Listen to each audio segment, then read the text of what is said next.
ಎಷ್ಟು ಜನ ಸಿದ್ಧರಿದ್ದೀರಾ ಕೃಪೆಯಿಂದ ನನ್ನ ಮಹಿಮೆಗೆ ಇನ್ನು ಮುಂದೆ ನಡಿಬೇಕಂತ? ಹಲ್ಲೆಲೂಯ. ಕೃಪೆ, ಕಳೆದ ವಾರದಲ್ಲಿ ಕೃಪೆಯ ಇನ್ನೊಂದು ಮುಖವನ್ನು ಹೇಳಿದ್ದೇನೆ. ಇವತ್ತು ಕೃಪೆಯ ಮುಖ್ಯವಾದಂಥ ಭಾಗ, ಯಾಕೆ ನಮಗೆ ಕೃಪೆ ಕೊಡಲ್ಪಟ್ಟಿತು ಅಂತ ನಾನು ನಿಮಗೆ ಮೊದಲನೇದಾಗಿ ಹೇಳ್ತೀನಿ. ಈಗ ಕೃಪೆ ಮತ್ತೆ ಮಹಿಮೆ ಅಂದರೆ ಏನೆಂಬುದಾಗಿ ಹೇಳ್ತೀನಿ. ಕೃಪೆ ಮಹಿಮೆಯ ಆರಂಭವಾಗಿರುತ್ತದೆ, ಮಹಿಮೆ ಕೃಪೆಯ ಪರಿಪೂರ್ಣತೆ ಆಗಿರುತ್ತದೆ. ಕೃಪೆ ಮಹಿಮೆಯ ಆರಂಭವಾಗಿರ್ತದೆ, ಮಹಿಮೆ ಕೃಪೆಯ ಪರಿಪೂರ್ಣತೆ ಆಗಿರ್ತದೆ. ಕೃಪೆ ಒಂದು ಹೂವು ಅರಳುವುದಕ್ಕಿಂತ ಮೊಗ್ಗಾಗಿರುತ್ತದಲ್ಲ, ಕೃಪೆ ನಾವು ಮೊಗ್ಗಿಗೆ ಹೋಲಿಕೆ ಮಾಡಬಹುದು, ಮಹಿಮೆ ನಾವು ಹೂವಿಗೆ ಹೋಲಿಕೆ ಮಾಡಬಹುದು. ಹಲ್ಲೆಲೂಯ. ಈಗ ದೇವರ ಕೃಪೆಯಲ್ಲಿ ಏನೆಲ್ಲ ನಡೆಯುತ್ತದೆ ಎಂಬುದಾಗಿ ನಾವು ತಿಳಿದುಕೊಂಡ್ವಿ. ಆದರೆ ನಿಜವಾಗ್ಲೂ ದೇವರ ಕೃಪೆ ನಿನ್ನ ಜೀವಿತದಲ್ಲಿ ಯಾಕೆ ಬಂತು ಎಂಬುದಾಗಿ ನಾವು ತಿಳಿದುಕೊಳ್ಳೋಣ. ಈ ಕೃಪೆಯ ಮುಖ್ಯವಾದಂಥ ಉದ್ದೇಶ, ಈ ಕೃಪೆ ಮೊದಲನೇದಾಗಿ ನಮಗೆ ಕೊಡಲ್ಪಟ್ಟಿದ್ದು ಯೇಸು ಸ್ವಾಮಿ ಶಿಲುಬೆ ಮೇಲೆ ತನ್ನ ಪ್ರಾಣವನ್ನು ಕೊಟ್ಟ ನಂತರ. ಆ ಪ್ರಾಣವನ್ನು ಯಾಕೆ ಕೊಟ್ಟನು? ನಮ್ಮನ್ನು ದಾಸತ್ವದೊಳಗಿಂದ ಬಿಡುಗಡೆ ಮಾಡೋದಕ್ಕೆ, ನಮ್ಮನ್ನು ಪಾಪಗಳಿಂದ ಬಿಡಿಸೋದಕ್ಕೆ, ನಮ್ಮನ್ನು ವೈರಿಯ ಕೈಗಳಿಂದ ಬಿಡಿಸೋದಕ್ಕೆ ಯೇಸು ಸ್ವಾಮಿ ಶಿಲುಬೆ ಮೇಲೆ ಪ್ರಾಣವನ್ನು ಕೊಟ್ಟನು. ಆ ಪ್ರಾಣದ ಮುಖಾಂತರವಾಗಿ, ಆತನು ಸುರಿಸಿದಂಥ ಆ ರಕ್ತದ ಮುಖಾಂತರವಾಗಿ ನಮಗೆ ಕೃಪೆ ದೊರಕಿತು. ಆ ಕೃಪೆಯ ಮುಖಾಂತರವಾಗಿ ನಮಗೆ ಪಾಪ ಕ್ಷಮಾಪಣೆ ಸಿಕ್ಕಿತು. ಈ ಕೃಪೆಯ ಮುಖ್ಯವಾದಂಥ ಉದ್ದೇಶ, ಶಿಲುಬೆಯಲ್ಲಿ ಯೇಸು ಸ್ವಾಮಿ ಪ್ರಾಣ ಕೊಟ್ಟಂತ, ನನಗೋಸ್ಕರ ನಿನಗೋಸ್ಕರ ರಕ್ತವನ್ನು ಸುರಿಸಿದಂಥ ಮುಖ್ಯವಾದಂಥ ಉದ್ದೇಶ, ನನಗೆ ನಿನಗೆ ಕ್ಷಮಾಪಣೆ ಸಿಗಬೇಕು. ನೀನು ಮಾಡಿರುವಂಥ ಪಾಪದ ವಿಷಯದಲ್ಲಿ ನನಗೆ ನಿನಗೆ ಕ್ಷಮಾಪಣೆ ಸಿಗಬೇಕೆಂಬುದಾಗಿ ಯೇಸು ಸ್ವಾಮಿ ಶಿಲುಬೆ ಮೇಲೆ ಪ್ರಾಣವನ್ನು ಕೊಟ್ಟನು. ಕೃಪೆಯ ಮೊದಲನೇ ಹಾಗೂ ಮುಖ್ಯವಾದಂಥ ಉದ್ದೇಶ ಪಾಪ ಕ್ಷಮಾಪಣೆ. ಪಾಪ ಕ್ಷಮಾಪಣೆಯ ಇನ್ನೊಂದು ಮುಖವೇ ಕೃಪೆ. ಪಾಪ ಕ್ಷಮಾಪಣೆ ಅಂದರೆ ಕೃಪೆ, ಕೃಪೆ ಅಂದರೆ ಪಾಪ ಕ್ಷಮಾಪಣೆ. ಕೃಪೆ ಸಾಮಾನ್ಯವಾಗಿರುವಂಥದ್ದು ಸಂಗತಿಯಲ್ಲ, ಕೃಪೆ ಅಲೌಕಿಕವಾದಂಥ ಸಂಗತಿಯಾಗಿದೆ. ಕೃಪೆ ಜನರ ಬಲಕ್ಕೆ ಹೋಲಿಕೆ ಆಗಿರುವಂಥ ಸಂಗತಿಯಲ್ಲ, ಪರಲೋಕದ ದೇವರಿಗೆ ಸೇರಲ್ಪಟ್ಟಿರುವಂಥ ಸಂಗತಿಯಾಗಿದೆ. ಯಾಕೆ ಗೊತ್ತಾ? ಯಾಕೆ ಅದು ಅಲೌಕಿಕವಾಗಿದೆ, ಯಾಕೆ ಅದು ಅದ್ಭುತವಾಗಿದೆ ಎಂಬುದಾಗಿ ನಾನು ನಿಮಗೆ ಹೇಳ್ತೇನೆ. ಮನುಷ್ಯತ್ವದಲ್ಲಿ, ಮನುಷ್ಯನ ಸ್ವಭಾವದಲ್ಲಿ ನಾವು ನೋಡುವುದಾದರೆ, ನಾವು 1 ಸಾರಿ 2 ಸಾರಿ ಮಾತ್ರ ಕ್ಷಮೆಯನ್ನು ಕೊಡೋದಕ್ಕೆ ಸಾಧ್ಯ. ಅದು ದೇವರ ಕೃಪೆಯಾಗಿರೋದಕ್ಕೆ ಮಾತ್ರ. ಎಂಥ ಘೋರವಾಗಿರುವಂಥ ಪಾಪ ನಾವು ದೇವರ ವಿರುದ್ಧವಾಗಿ ಮಾಡಿದರೂ ಆತನು ಕ್ಷಮಿಸೋದಕ್ಕೆ ಸಾಧ್ಯ. ಒಂದು ವೇಳೆ, ಗಮನವಿಟ್ಟು ಕೇಳಿ, ಒಂದು ವೇಳೆ ನಾವು ಮಾಡಿರುವಂಥ ತಪ್ಪುಗಳನ್ನೇ ಈಗ ದೇವರ ಸ್ಥಾನದಲ್ಲಿ ನಿಮ್ಮನ್ನು ನಿಲ್ಲಿಸಿರಿ. ದೇವರ ಸ್ಥಾನದಲ್ಲಿ ಅಂದರೆ ಅವರ ಪೊಸಿಷನಲ್ಲಿ ಅಂತ ಅಲ್ಲ, ದೇವರಿರುವಂಥ ಜಾಗದಲ್ಲಿ ನಿಮ್ಮನ್ನು ನೀವು ನಿಲ್ಲಿಸ್ಕೊಳ್ರಿ. ಈಗ ನೀನು ಮಾಡಿದಂಥ ಪಾಪ, ನೀನು ಮಾಡಿದಂಥ ದ್ರೋಹನ ನಿನ್ನ ವಿರುದ್ಧವಾಗಿ ನೀನೇ ನೆನೆಸ್ಕೊ. ನಿನ್ನ ಕ್ಷಮೆ ಕೊಡ್ತಿದ್ದ? ನೀನು ದೇವರಿಗೆ ಮಾಡಿದಂಥ ಮೋಸವನ್ನ ನಿನಗೆ ಬೇರೆ ಯಾರಾದರೂ ಮಾಡಿದ್ರೆ ನೀನು ಕ್ಷಮಾಪಣೆ ಕೊಡ್ತಾ ಇದ್ದ?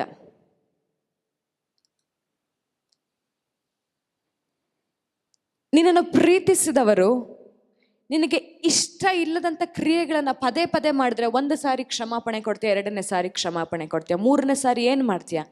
ಅವರನ್ನು ಬಿಟ್ಟು ಹೋಗ್ಬಿಡ್ತೀಯ. ಯೇಸು ಸ್ವಾಮಿ ಹಾಗೆ ಮಾಡಲಿಲ್ಲ. ಅದೇ ದೇವರ ಕೃಪೆ. ಆತನು ನಮ್ಮನ್ನು ಬಿಟ್ಟು ಹೋಗಲಿಲ್ಲ. ಆತನು ಬಿಟ್ಟು ಹೋಗಬಾರ್ದಂತಾನೆ, ನನ್ನನ್ನು ನಿನ್ನನ್ನು ಆತನು ಬಿಟ್ಟು ಹೋಗಬಾರ್ದಂತಾನೆ ಆತನು ಕೃಪೆಯನ್ನು ಸುರಿಸಿತು. ನನ್ನನ್ನು ನಿನ್ನನ್ನು ಕೈ ಬಿಡೋದಕ್ಕಲ್ಲ, ನನ್ನ ಮಕ್ಕಳು ನನಗೇ ಸೇರಬೇಕಂತ ಆತನು ಕೃಪೆಯನ್ನು ಸುರಿಸಿದ್ದು. ಅದಕ್ಕೆ ನನ್ನ ಪ್ರಾಣವನ್ನು ಕೊಟ್ಟರು ನಾನು ಪರವಾಗಿಲ್ಲ, ನನ್ನ ಮಕ್ಕಳು ನನಗೆ ಸೇರಬೇಕು. ಅವರು ನನ್ನ ಮಕ್ಕಳು, ವೈರಿಯ ಮಕ್ಕಳಲ್ಲ, ಸೈತಾನನಿಂದ ದಬ್ಬಾಳಿಕೆಗೆ ಒಳಗಾಗಿದ್ದಾರೆ.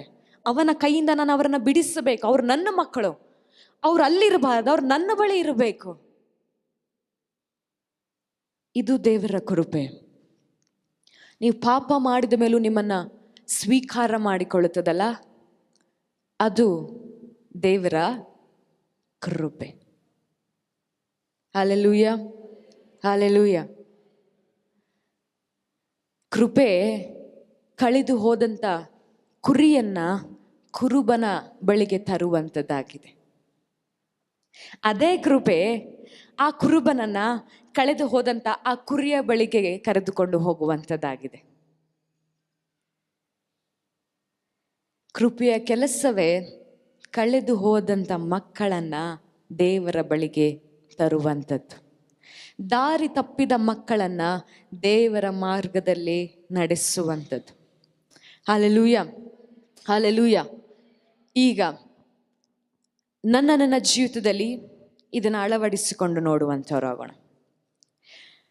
ಕೃಪೆ ನಾವು ಹೊಂದಿಕೊಳ್ಳಬೇಕಂದ್ರೆ ಮೊದಲು ನಮ್ಮಲ್ಲಿ ಪಶ್ಚಾತ್ತಾಪದ ಮನೋಭಾವನೆ ಇರಬೇಕು.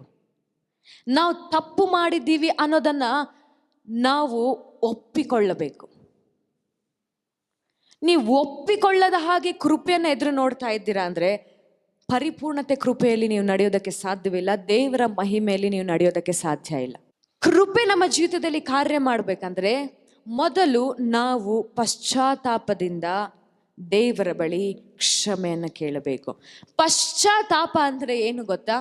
ನೀವು ಹೋಗುತ್ತಿರುವಂಥ ಈ ದುರ್ಮಾರ್ಗವನ್ನು ಬದಲಾಯಿಸಿ ದೇವರ ಮಾರ್ಗದ ಕಡೆಗೆ ನಡೆಯುವಂಥದ್ದು.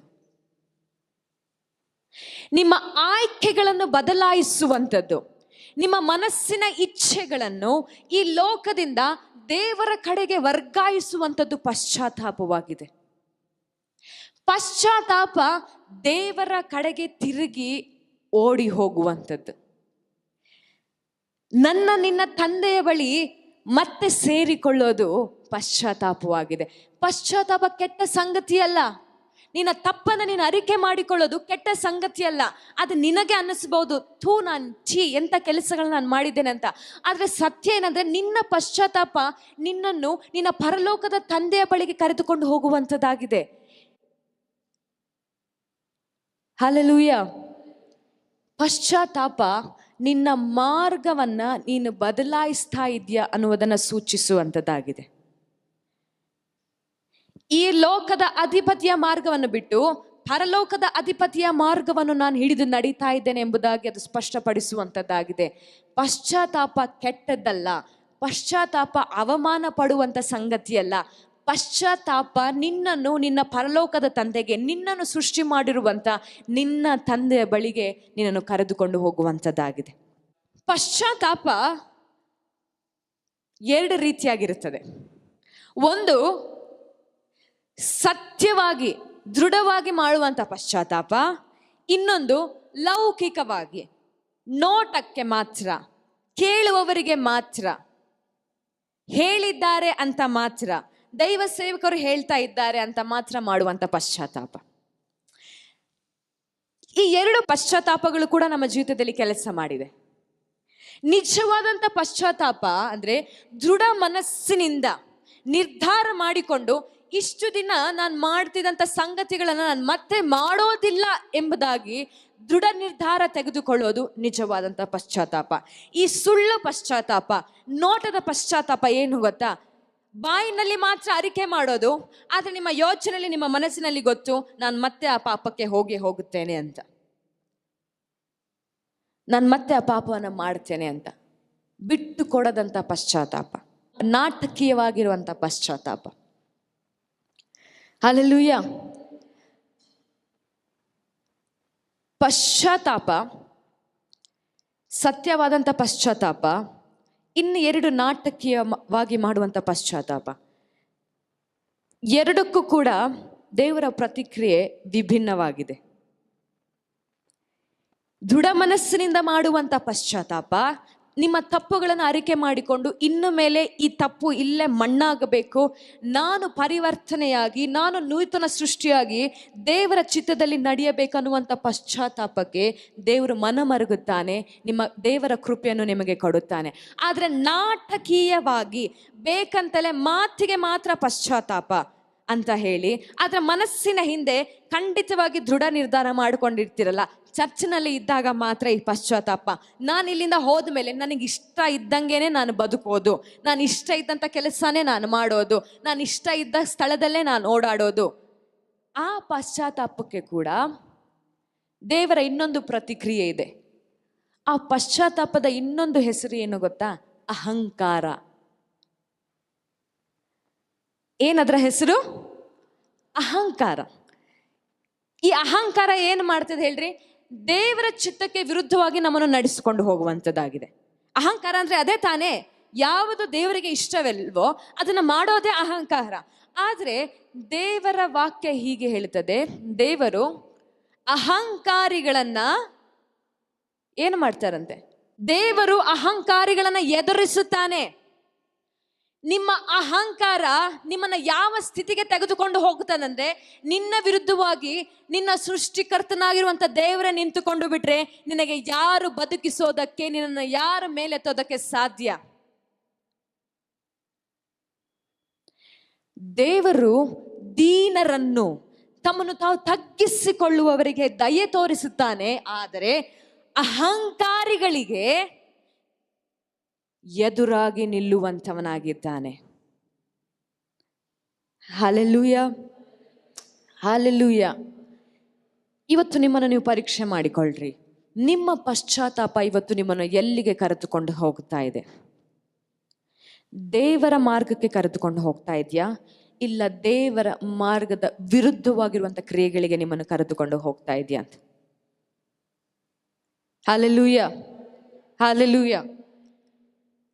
ಎರಡು ಒಂದೇ. ಅದಕ್ಕೆ ಅಹಂಕಾರ ಅನ್ನೋ ಮಾತಿದೆ ಅಷ್ಟೆ, ಹೆಸರು ದೇವರು ಕೊಟ್ಟಿದ್ದಾರೆ ಅಷ್ಟೆ. ಅಹಂಕಾರದ ಇನ್ನೊಂದು ಅರ್ಥನೇ ದೇವರ ಚಿತ್ತದ ವಿರುದ್ಧವಾಗಿ ಓಡಾಡೋದು, ಸತ್ಯ ಗೊತ್ತಾದ ಮೇಲೂ ಕೂಡ. Hallelujah, hallelujah. ಆದರೆ ನಿಜವಾದಂಥ ಪಶ್ಚಾತ್ತಾಪದ ಬಗ್ಗೆ ನಾನು ಹೇಳ್ತೇನೆ. ಆದರೆ ಪಶ್ಚಾತ್ತಾಪ ನೀವು ಮಾಡೋಕ್ಕಿಂತ ಮುಂಚಿತವಾಗಿ ನಿಮ್ಮ ಜೀವಿತದಲ್ಲಿ ಪಾಪ ಕ್ರಿಯೆ ಮಾಡ್ತಾ ಇರ್ತದೆ. ಈ ಪಾಪದ ಕೆಲಸಗಳನ್ನು ನಿಮ್ಮ ಮಧ್ಯದಲ್ಲಿ ಬಹಳ ಚಿಕ್ಕದಾಗಿ ಹೇಳ್ತೀನಿ. ಈ ಪಾಪ ಬೆಳೆಯುವಂಥದ್ದಾಗಿದೆ, ಅದು ಬೆಳೆದು ಮರಣವನ್ನು ಕೊಡುವಂಥದ್ದಾಗಿದೆ. ಹಾಗಾಗಿ ಒಂದು ಸಾರಿ ನೀವು ಪಾಪ ಮಾಡಿದ್ದೀರಾ ಅಂದರೆ ಅದು ಅಲ್ಲೇ ಸ್ಟ್ಯಾಗ್ನೆಂಟ್ ಆಗಿ ನಿಂತುಕೊಳ್ಳೋದಿಲ್ಲ, ಅದಿರುವಂಥ ಸ್ಥಳದಲ್ಲಿ ನಿಂತುಕೊಳ್ಳೋದಿಲ್ಲ, ಅದು ತನ್ನನ್ನು ತಾನು ಮಲ್ಟಿಪ್ಲೈ ಮಾಡ್ಕೊಳ್ತಾ ಹೋಗುವಂಥದ್ದಾಗಿದೆ. ಪಾಪ ನಿಮ್ಮನ್ನು ದೇವರಿಂದ ದೂರ ಮಾಡುವಂಥದ್ದಾಗಿದೆ. ಪಾಪ ದೇವರ ಹಸ್ತವನ್ನು ನಿಮ್ಮ ಜೀವಿತದಿಂದ ತೆಗೆದುಹಾಕುವ ಹಾಗೆ ಮಾಡುವಂಥದ್ದಾಗಿದೆ, ಮತ್ತು ವೈರ್ಯ ಹಸ್ತ ನಿಮ್ಮ ಜೀವಿತದಲ್ಲಿ ಆಳ್ವಿಕೆ ಮಾಡುವ ಹಾಗೆ ಮಾಡುವಂಥದ್ದಾಗಿದೆ. ಹಲ್ಲೆಲೂಯಾ. ಪಾಪ ನಿಮ್ಮ ಕರೆಯನ್ನು, ನಿಮಗೆ ಕೊಟ್ಟಿರುವಂಥ ವಾಗ್ದಾನವನ್ನು ತಡ ಮಾಡುವಂಥದ್ದಾಗಿದೆ. ದೇವರ ಕರೆಯುವಿಕೆಯಲ್ಲಿ ನೀವು ಪರಿಪೂರ್ಣತೆಯಾಗಿ ನಡೆಯದಿರುವ ಹಾಗೆ ಮಾಡುವಂಥದ್ದಾಗಿದೆ. ದೇವರು ನಿಮಗಾಗಿ ಕೊಟ್ಟಿರುವಂಥ ವಾಗ್ದಾನಗಳನ್ನು ನೀವು ಹೊಂದದೇ ಇರುವ ಹಾಗೆ ಮಾಡುವಂಥದ್ದಾಗಿದೆ. ಯಾವುದು? ಪಾಪ ನನ್ನನ್ನು ದೇವರಿಂದ ದೂರ ಮಾಡುವಂಥದ್ದಾಗಿದೆ. ಒಂದು ವೇಳೆ ನಾನು ಪಾಪ ಮಾಡಿದ್ರೆ ದೇವರ ಹಸ್ತ ನನ್ನ ಮೇಲಿಂದ ತೆಗೆಯಲ್ಪಡುತ್ತದೆ. ನಾನು ಪಾಪ ಮಾಡಿದ್ರೆ ನಾನು ಒಂದು ಪಾಪ ಮಾಡ್ಬೋದು, ಆದರೆ ಆ ಪಾಪದ ಜೊತೆಗೆ 100 ಪಾಪಗಳು ಹುಟ್ಟಿಕೊಳ್ಳುತ್ತದೆ. ಆ ಪಾಪ ಹುಟ್ಟುಕೊಂಡ ಮೇಲೆ ನಾನು ಮರಣಕ್ಕೆ ಸಮೀಪವಾಗ್ತೇನೆ. ಹಲ್ಲೆಲೂಯಾ. ಪಾಪವು ಕೊಡುವಂತ ಸಂಬಳ ಮುಗೀತು, ಆಪ್ಷನ್ ಇಲ್ಲ ನಿಮಗೆ. ಒಳ್ಳೆ ಆಪ್ಷನ್ ದೇವ್ರು ನಿಮಗೆ ಕೊಟ್ಟಿದ್ರು, ಆದರೆ ನೀವು ಪಾಪನ ಚೂಸ್ ಮಾಡಿದ್ದಕ್ಕೆ ಅದಕ್ಕೆ ಬರಬೇಕಾಗಿರೋದು ದೇವ್ರು ಅದನ್ನು ಕೊಡ್ತಾರೆ. ಆದರೆ ನೀನು ಒಳ್ಳೆಯದನ್ನು ಚೂಸ್ ಮಾಡಿದ್ರೆ ದೇವರಿಂದ ಏನು ಬರಬೇಕೋ ದೇವ್ರು ಅದನ್ನು ಖಂಡಿತವಾಗಿ ಕೊಡ್ತಾರೆ.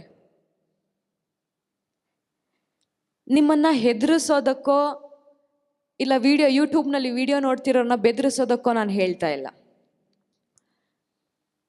ದೇವರು ನನ್ನನ್ನು ಉಪ್ಪಾಗಿ ಕರೆದಿದ್ದಾನೆ ಹೊರತು ಸಕ್ಕರೆಯಾಗಿ ಕರೆದಿಲ್ಲ. ದೇವರ ವಾಕ್ಯ ಏನಿದೆಯೋ ಅದನ್ನು ಮಾತ್ರ ಹೇಳಬೇಕು ನಾವು. ನಮ್ಮ ಆಸೆ ಆಕಾಂಕ್ಷೆಗಳಂತೆ ಅದನ್ನು ತಿರುಚಿ ಮಡಚಿ ಅವ್ರಿಗೂ ಇಷ್ಟ ಆಗೋ ಹಾಗೆ ನನಗೂ ಇಷ್ಟ ಆಗೋ ಹಾಗೆ ಹೇಳೋದಕ್ಕೆ ನಾನು ಬಂದಿಲ್ಲ. Hallelujah, hallelujah. ಈ ಪಾಪ ನಮ್ಮನ್ನು ದೇವರಿಂದ ಬೇರ್ಪಡಿಸುವಂಥದ್ದಾಗಿದೆ. ಪಾಪ ಕೆಲವು ಸಾರಿ ನಾವು ಅಂದುಕೊಳ್ತೇವೆ, ಈ ಪಾಪ ಮಾಡಿದಿನಲ್ಲ ಇದು ಚಿಕ್ಕ ಪಾಪ ಬಿಡು, ಈ ಪಾಪ ಮಾಡಿದಿನಲ್ಲ ಇದರಿಂದ ನನಗೇನು ಹಾನಿ ಆಗೋದಿಲ್ಲ ಬಿಡು. ಕೆಲವರು ಹೇಳೋದನ್ನ ಕೂಡ ಕೇಳಿದ್ದೇನೆ, ಅದೇ ದೊಡ್ಡ ಪಾಪ ಇದೇ ದೊಡ್ಡ ಪಾಪ ಅಂತ ನಾವು ಅಂದುಕೊಳ್ಳಬಾರದು, ಅದಕ್ಕಿನ್ನ ಘೋರವಾದಂಥ ಪಾಪ ಏನು ಗೊತ್ತಂತ ಪ್ರಸಂಗ ಮಾಡೋದನ್ನ ನಾನು ಕೇಳಿದ್ದೇನೆ. ಆದರೆ ಇವತ್ತು ದೇವರಾತ್ಮ ನನಗೆ ಹೇಳ್ತಾ ಇದ್ದಾನೆ, ದೇವರ ವಿರುದ್ಧವಾಗಿ ನೀನು ಏನೆಲ್ಲ ಮಾಡ್ತೀಯೋ ಅದು ಚಿಕ್ಕದಾಗಿರಲಿ ದೊಡ್ಡದಾಗಿರಲಿ ಅದು ಪಾಪನೇ. ನಿನ್ನ ಅಭಿಪ್ರಾಯ ದೇವರಿಗೆ ಮುಖ್ಯ ಇಲ್ಲ, ನಿನ್ನ ಅಭಿಪ್ರಾಯ ದೇವರಿಗೆ ಬೇಕಾಗಿಲ್ಲ, ಪರಿಶುದ್ಧಾತ್ಮನಿಗೂ ನಿನ್ನ ಅಭಿಪ್ರಾಯ ಬೇಕಾಗಿಲ್ಲ. ಒಂದು ವೇಳೆ ದೇವರ ವಾಕ್ಯ ಇದನ್ನು ಪಾಪ ಅಂತ ಹೇಳಿದ್ರೆ ಅದು ಪಾಪನೇ, ಅದು ಚಿಕ್ಕದೋ ದೊಡ್ಡದೋ ಅದು ದೇವರಿಗೆ ಬಿಟ್ಟಿತ್ತು. ಅದಕ್ಕೆ ನ್ಯಾಯ ತೀರ್ಪನ್ನು ದೇವರು ಕೊಡ್ತಾರೆ, ಅದು ಚಿಕ್ಕದೋ ದೊಡ್ಡದೋ ಅಂತ. ನನಗೆ ನಿನಗೆ ಪಾಪ ಚಿಕ್ಕದೋ ದೊಡ್ಡದೋ ಎಂಬುದಾಗಿ ಅಳತೆ ಮಾಡೋದಕ್ಕೆ ಅಧಿಕಾರ ಕೊಟ್ಟಿಲ್ಲ. ಯಾಕಂದ್ರೆ ನನಗೆ ನಿನಗೆ ಅಂತ ಬಲ ಕೂಡ ಇಲ್ಲ ನಮ್ಮನ್ನು ನಾವು ಪಾಪದಿಂದ ಬಿಡಿಸಿಕೊಳ್ಳೋದಕ್ಕೆ. ಆ ಬಲ ಯೇಸು ಸ್ವಾಮಿಗೆ ಮಾತ್ರ ಇರೋದ್ರಿಂದ ಯೇಸು ಸ್ವಾಮಿಗೆ ಗೊತ್ತು ನಾನು ನೀನು ಮಾಡಿರುವಂಥ ಪಾಪ ಚಿಕ್ಕದೋ ದೊಡ್ಡದೋ, ಅದಕ್ಕೆ ಪ್ರತಿಕ್ರಿಯೆಯಾಗಿ ನಾನು ಕ್ಷಮಾಪಣೆ ಮಾಡಬೇಕಾ ಅಂತ. ಒಂದು ಸಾರಿ ನನ್ನ ದೇವರು ಇದು ಪಾಪ ಅಂತ ಹೇಳಿದಾರಂದ್ರೆ, ಒಂದು ಸಾರಿ ಸತ್ಯವೇದದ್ದು ಪಾಪ ಅಂತ ಹೇಳಿದೆ ಎಂಬುದಾಗಿ ಡಿಕ್ಲೇರ್ ಮಾಡಿದ ಮೇಲೆ ಅದರ ಮೇಲೆ ನಿನ್ನ ಅಭಿಪ್ರಾಯ ನನಗೆ ಮುಖ್ಯ ಇಲ್ಲ, ದೇವರಾತ್ಮನಿಗೆ ಮುಖ್ಯ ಇಲ್ಲ. ಬೈಬಲ್ ಪಾಪ ಅಂದ್ರೆ ಅದು ಪಾಪನೇ, ಯಾವುದೇ ಪಾಪ ಆಗಿರಲಿ. ಒಂದು ವೇಳೆ ನನ್ನ ಯೇಸು ಸ್ವಾಮಿ ಅದನ್ನ ಪಾಪ ಅಂತ ಡಿಕ್ಲೇರ್ ಮಾಡಿದ್ದಾರೆ ಅಂದ್ರೆ ಅದು ಪಾಪನೇ, ಅದು ದೊಡ್ಡದಾಗಿರ್ಲಿ ಚಿಕ್ಕದಾಗಿರ್ಲಿ ನಿನ್ನ ನನ್ನ ಅಭಿಪ್ರಾಯ ಲೆಕ್ಕಕ್ಕೆ ಬರೋದಿಲ್ಲ. ಹಲ್ಲೆಲೂಯಾ. ಇನ್ನು ಕೆಲವೊಬ್ರು ಹೇಳ್ತಾರೆ, ಅಯ್ಯೋ ನನಗಿಷ್ಟ ಇಲ್ಲ ಪಾಪ ಮಾಡೋದಕ್ಕೆ, ಆದ್ರೆ ಏನ್ ಮಾಡ್ಲಿ, ಸೈತಾನ್ ಬಿಡೋದಿಲ್ವಲ್ಲ, ಏನಾದ್ರೂ ಮಾಡಿ ನನ್ನ ಪಾಪದಲ್ಲಿ ಬೀಳ್ಸಿಬಿಡ್ತಾನೆ, ಹೇಗಾದ್ರೂ ಮಾಡಿ ನನ್ನ ಪಾಪದಲ್ಲಿ ಬೀಳ್ಸಿಬಿಡ್ತಾನೆ. ನನ್ನ ಪ್ರೀತಿಯ ದೇವರ ಮಕ್ಕಳೇ, ತುಂಬಾ ಪ್ರೀತಿಯಿಂದ ಹೇಳ್ತಾ ಇದ್ದೇನೆ, ಮನುಷ್ಯನನ್ನ ಹೊಲೆ ಮಾಡೋದು ಹೊರಗಿನಿಂದ ಬರುವಂಥದ್ದಲ್ಲ, ಮನುಷ್ಯನನ್ನ ಹೊಲೆ ಮಾಡುವುದು ಒಳಗಿನಿಂದ ಹುಟ್ಟುವಂಥದ್ದು. ಇದು ನಾನು ಹೇಳ್ತಿಲ್ಲ ದೇವರ ಮಕ್ಕಳೇ, ಇದು ಸ್ವತಃ ಯೇಸು ಸ್ವಾಮಿ ಮಾರ್ಕನು ಬರೆದಂಥ ಸುವಾರ್ತೆಯಲ್ಲಿ 7ನೇ ಅಧ್ಯಾಯದಲ್ಲಿ 20-21ನೇ ವಚನ ದಯಮಾಡಿ ನಾವೆಲ್ಲರೂ ತೆಗೆದು ಓದ್ಕೊಳ್ಳೋಣವಾ. ಈ ಕೆಟ್ಟ ವಿಷಯಗಳೆಲ್ಲ ಒಳಗಿನಿಂದ ಹೊರಟು ಎಲ್ಲಿಂದ ಅಂತೆ, ನನಗೆ ಗೊತ್ತಾಗ್ಲಿಲ್ಲ, ಎಲ್ಲಿಂದ ಬರುತ್ತಿದೆಲ್ಲ, ಎಲ್ಲಿಂದ ಬರುತ್ತಿದೆಲ್ಲ, ಒಳಗಿನಿಂದ ಹೊರಟು ನಿನ್ನನ್ನ ಹೊಲೆ ಮಾಡ್ತಾ ಇರೋದು ಸೈತಾನಲ್ಲ, ನಿನ್ನೊಳಗಿರೋದು. ನಾನು ನಿಮಗೆ ಒಂದು ಕನ್ಫರ್ಮೇಶನ್ ಕೊಡ್ತೀನಿ. ಯಾಕೋಬ 1:14 ತೆಗೆದುಕೊಳ್ಳ್ರಿ. ಯಾಕೋಬ 1:14 ಈ ವಾಕ್ಯಕ್ಕೆ ಕನ್ಫರ್ಮೇಶನ್ ಆಗಿ ನಾನು ನಿಮಗೆ ಹೇಳ್ತೇನೆ, ಓಕೆನಾ? ಈಗ ನನ್ನ ಗಮನವಿಟ್ಟು ಕೇಳಿ, 1:14 ತೆಗೆದಿಟ್ಕೊಳ್ರಿ. ಈಗ ದೇವರ ವಾಕ್ಯ ಹೇಳ್ತಾ ಇದೆ, ಮನುಷ್ಯನನ್ನ ಮೊದಲು ಹೊಲೆ ಮಾಡುವಂಥದ್ದು. ಫಸ್ಟ್ ಮನುಷ್ಯ ಹೇಗೆ ಹಾಳಾಗ್ತಾನೆ ಅಂದ್ರೆ ತನ್ನ ಒಳಗಿಂದ ಬರುವಂತ ಆಸೆಗಳಿಂದ, ತನ್ನ ಒಳಗಿಂದ ಹೊರಡುವಂಥವುಗಳಿಂದ ಆತನು ಹೊಲೆಯಾಗುತ್ತಾನೆ. ಸೊ ಹಾಗಾಗಿ ಇದು ನನಗೆ ನಿನಗೆ ಏನ್ ಸ್ಪಷ್ಟಪಡಿಸ್ತಾ ಇದೆ ಅಂದ್ರೆ, ನಾನು ಮಾಡುವಂತ ಪಾಪದಲ್ಲಿ ಸೈತಾನ್ ಸೆಕೆಂಡ್ ಪಾರ್ಟಿ, ಫಸ್ಟ್ ಪಾರ್ಟಿ ನಾನು, ಫಸ್ಟ್ ಪಾರ್ಟಿ ನೀನು. ಕ್ಲೀನ್ ಆಗಿ ಸೈತಾನನ್ನ ತಂದು ಮುಂದೆ ನಿಲ್ಲಿಸಿಬಿಡ್ತೀರಾ. ಸೈತಾನಿಂದಾನೇ ಆಗಿದ್ದು. ಆಗ ಸೈತಾನ್ ಏನು ಹೇಳ್ತಾನೆ ಗೊತ್ತಾ, ಏಸಪ್ಪನಿಗೆ ಎಷ್ಟು ಸುಳ್ಳು ಹೇಳ್ತಾ ಇದ್ದಾನೆ ನೋಡಿ, ಇವನು ಆಸೆ ಪಟ್ಟಿದ್ದಕ್ಕೆ ತಾನೇ ನಾನು ಕೊಟ್ಟಿದ್ದ, ಅವನಿಗೆ ಇವನು ಬೇಕು ಅಂದಿದ್ದಕ್ಕೆ ತಾನೇ ನಾನು ಕೊಟ್ಟಿದ್ದು. ನೀವು ಉದ್ದೇಶಪೂರ್ವಕವಾಗಿ ಮಾಡುವಂಥ ಪಾಪದಲ್ಲಿ ಸೈತಾನನಿಗೆ ಭಾಗ ಇಲ್ಲ. ನೀವು ಪಾಪ ಮಾಡಿದ ಮೇಲೆ ಸೈತಾನನಿಗೆ ಭಾಗ, ಅಲ್ಲಿ ತನಕ ಅವನ ಎಂಟ್ರಿ ಆಗಲ್ಲ. ಓದನ ಯಾಕೋಬ 1:14. ಆದರೆ ಪ್ರತಿಯೊಬ್ಬನು ತನ್ನಲ್ಲಿರುವ ಆಶಾಪಾಶದಿಂದ ಎಳೆಯಲ್ಪಟ್ಟು, ನಿನ್ನೊಳಗಿರುವಂತ ಆಸೆಗಳು ನಿನ್ನನ್ನ ಎಳೆಯುತ್ತದೆ ಪಾಪದ ಕಡೆಗೆ.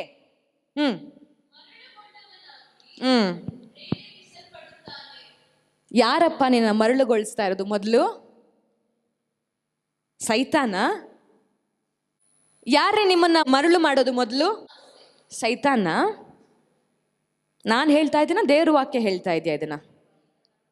ನೀವು ನನ್ನನ್ನು ನಂಬೇಡ್ರಿ. ಈ ಯಾಕೋಬನ್ ಹೇಳಿದನ್ನ ನಂಬೇಡ್ರಿ. ಯೇಸು ಸ್ವಾಮಿ ಹೇಳಿದನಾದ್ರೂ ನಂಬ್ತೀರಾ? ಯೇಸು ಸ್ವಾಮಿ ಹೇಳಿದನಾದ್ರೂ ನಂಬ್ತೀರಾ? ನೀನು ಮಾಡುವಂಥ ಪಾಪದಲ್ಲಿ ಸೈತಾನ ಸೆಕೆಂಡ್ ಪಾರ್ಟಿ, ಫಸ್ಟ್ ಪಾರ್ಟಿ ನೀನೇ. ನಿನಗೆ ಆಸೆ ಇತ್ತು, ನಿನಗೆ ಬೇಕಿತ್ತು ಅಂತ ನೀನು ಪಾಪ ಮಾಡಿದೆ. ಸೈತಾನನ ಯಾಕೆ ಮಧ್ಯ ತರ್ತಾ ಇದೀಯಾ? ಓದಮ್ಮ ಆಮೇಲೆ ಆಶೆಯು ಬಸುರಾಗಿ ಪಾಪವನ್ನು ಹೇರುತ್ತದೆ. ಪಾಪವು ತುಂಬಾ ಬೆಳೆದು ಮರಣವನ್ನು ಹಡೆಯುತ್ತದೆ. ಆಮೇಲೆ ಬರೋದು ಸೈತಾನು, ಮರಣ ಕೊಡೋದಕ್ಕೆ, ನಿಮಗೆ ನಿಮ್ಮನ್ನ ಆಳ್ವಿಕೆ ಮಾಡೋದಕ್ಕೆ, ಆ ಪಾಪನ ಮಲ್ಟಿಪ್ಲೈ ಮಾಡೋದಕ್ಕೆ. ಫಸ್ಟೇ ಅವನು ಬರೋದಿಲ್ಲ. ಅವನ ಕೆಲಸ ಫಸ್ಟಿಗೆ ಸ್ಟಾರ್ಟ್ ಆಗೋದಿಲ್ಲ. ಫಸ್ಟ್ ನಿಮ್ಮ ಆಸೆ ಏನಂತ ಅವ್ನು ನೋಡ್ತಾ ಇರ್ತಾನೆ. ನಿಮ್ಮ ಆಸೆ ಏನು? ನೀವು ಅಂದುಕೊಂತಿರ್ಬೋದು, ನಾನು ಅಂದುಕೊಳ್ಳೋದು, ನಾನು ಆಸೆ ಪಡೋದು ಯಾರಿಗೂ ಗೊತ್ತಾಗ್ತಾ ಇಲ್ಲ ಅಂತ. ಯೇಸು ಸ್ವಾಮಿ ಎಷ್ಟು ತೀಕ್ಷ್ಣವಾಗಿ ನಿನ್ನನ್ನು ಗಮನಿಸ್ತಾ ಇದ್ದಾರೋ ಅಷ್ಟೇ ತೀಕ್ಷ್ಣವಾಗಿ ವೈರಿ ಕೂಡ ನಿನ್ನನ್ನು ಗಮನಿಸ್ತಾ ಇದ್ದಾನೆ. ನಿನ್ನ ಬಗ್ಗೆ A to Z ಗೊತ್ತು ಸೈತಾನಿಗೆ. ಅದಕ್ಕೆ ನಿನ್ನ ಯಾವ ಪಾಪದಲ್ಲಿ ಕಟ್ಟಿ ಹಾಕಬೇಕಂತ ಅವನಿಗೆ ಗೊತ್ತು. ಮೊದಲು ನೀನು ಬರಲಿ ಅಂತ ಕಾಯ್ತಾ ಇರ್ತಾನೆ. ನೀನು ಸ್ಟಾರ್ಟ್ ಮಾಡು, ಅವನ್ ಎಂಡ್ ಮಾಡ್ತಾನೆ. Happy birthday.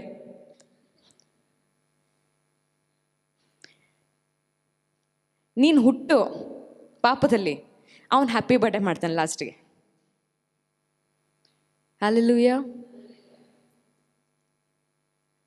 ಫಸ್ಟು ಸೈತಾನ್ನ ಅಕ್ಯೂಸ್ ಮಾಡೋದನ್ನು ನಿಲ್ಲಿಸ್ರಿ.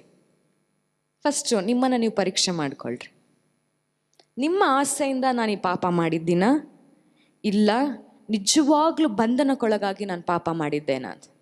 ಈಗ ಕೆಲವ್ರಿಗೆ ಸಮಾಧಾನ ಬಂದ್ಬಿಡ್ತು, ಅಯ್ಯೋ ಬಂಧನಕ್ಕೊಳಗಾಗೂ ಕೂಡ ನಾನು ಪಾಪ ಮಾಡ್ಬೋದಂತ. ನಿಮಗೆ ಗೊತ್ತು ನೀವು ಯಾವ ವಿಷಯದಲ್ಲಿ ಹೇಗೆ ಪಾಪ ಮಾಡ್ತಾ ಇದ್ದೀರಾ ಅಂತ.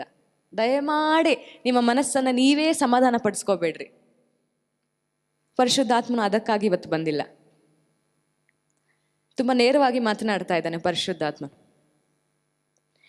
ಹಲ್ಲೆಲೂಯಾ. ನಿಮ್ಮ ಒಳಗಿರುವಂಥದ್ದು ನಿಮ್ಮನ್ನ ಹೊಲೆ ಮಾಡುವಂಥದ್ದಾಗಿದೆ. ನಿಮ್ಮ ಆಸೆ, ನಿಮ್ಮ ಆಕಾಂಕ್ಷೆ, ನಿಮ್ಮ ಇಚ್ಛೆಗಳು ವೈರಿಗೆ ಬಾಗಿಲುಗಳನ್ನು ತೆರೆಯುವಂಥದ್ದಾಗಿದೆ. ಆಮೇಲೆ ಅವನು ಎಂಟ್ರಿ ಕೊಡೋದು. ಹೇಗೆ ಹೇಳ? ಅವಳ ವಿಷಯದಲ್ಲಿ ನಾವು ನೋಡ್ತೇವೆ, ಅವಳು ಆ್ಯಕ್ಚುಲಿ ಸೈತಾನ್ ಹೇಳಿದ ಮೇಲೆ ತಿನ್ನಲಿಲ್ಲ. ಅವಳಿಗೆ ಅದಕ್ಕೂ ಮುಂಚೆ ಆಸೆ ಇತ್ತು ಆ ಹಣ್ಣಿನ ಮೇಲೆ. ಆ ಆಸೆನ ಈ ಸೈತಾನ್ ತಿಳಿದುಕೊಂಡು ನೇರವಾಗಿ ಫಸ್ಟ್ ಅವಳ ಹತ್ರ ಹೋಗ್ತಾಳೆ. ಏನಮ್ಮ, ಅದನ್ನ ತಿನ್ನಬಾರ್ದಂತ ಹೇಳಿದಾರಾ? ಹಲ್ಲೆಲೂಯಾ. ಆದಿಕಾಂಡ 3ನೇ ಅಧ್ಯಾಯದ 6ನೇ ವಚನ ತೆಗಿರಿ. ಆಗ ಸ್ತ್ರೀಯು ಆ ಮರದ ಹಣ್ಣು ತಿನ್ನುವುದಕ್ಕೆ ಉತ್ತಮವಾಗಿಯೂ ನೋಡುವುದಕ್ಕೆ ರಮ್ಯವಾಗಿಯೂ ಜ್ಞಾನೋದಯಕ್ಕೆ ಅಪೇಕ್ಷಿಸತಕ್ಕಾಗಿಯೂ. ಅವಳಿಗೆ ಏನ್ ಅನ್ಸ್ತಂತೆ? ಅದು ಉತ್ತಮವಾಗಿದೆ.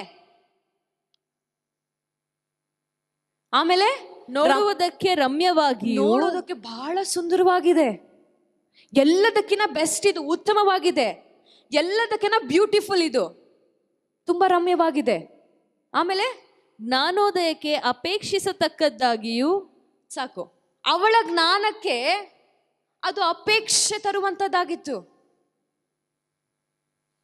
Hallelujah, hallelujah, hallelujah. ಆದ್ರೆ ಇಂಗ್ಲಿಷ್ನಲ್ಲಿ ಈಸ್ ಅನ್ನೋ ಟೆನ್ಸ್ನ ಯೂಸ್ ಮಾಡೋದಿಲ್ಲ ಬೈಬಲ್ಲು. ಇಂಗ್ಲಿಷ್ನಲ್ಲಿ ವಾಸ್ ಅಂತ ಯೂಸ್ ಮಾಡುತ್ತೆ. ವಾಸ್ ಅಂದ್ರೆ ಪಾಸ್ಟ್ ಟೆನ್ಸ್. ಯಾರಿಗಾದ್ರೂ ಇಂಗ್ಲಿಷ್ ಗೊತ್ತಿದ್ರೆ ಅರ್ಥ ಆಗುತ್ತೆ ಅನ್ಸುತ್ತೆ. Was ಪ್ರೆಸೆಂಟಾ pasta? ಓಕೆ, ನಾನು ಅದನ್ನ ಓದ್ತೀನಿ ಇಂಗ್ಲಿಷ್ನಲ್ಲಿ, ಕೇಳಿ.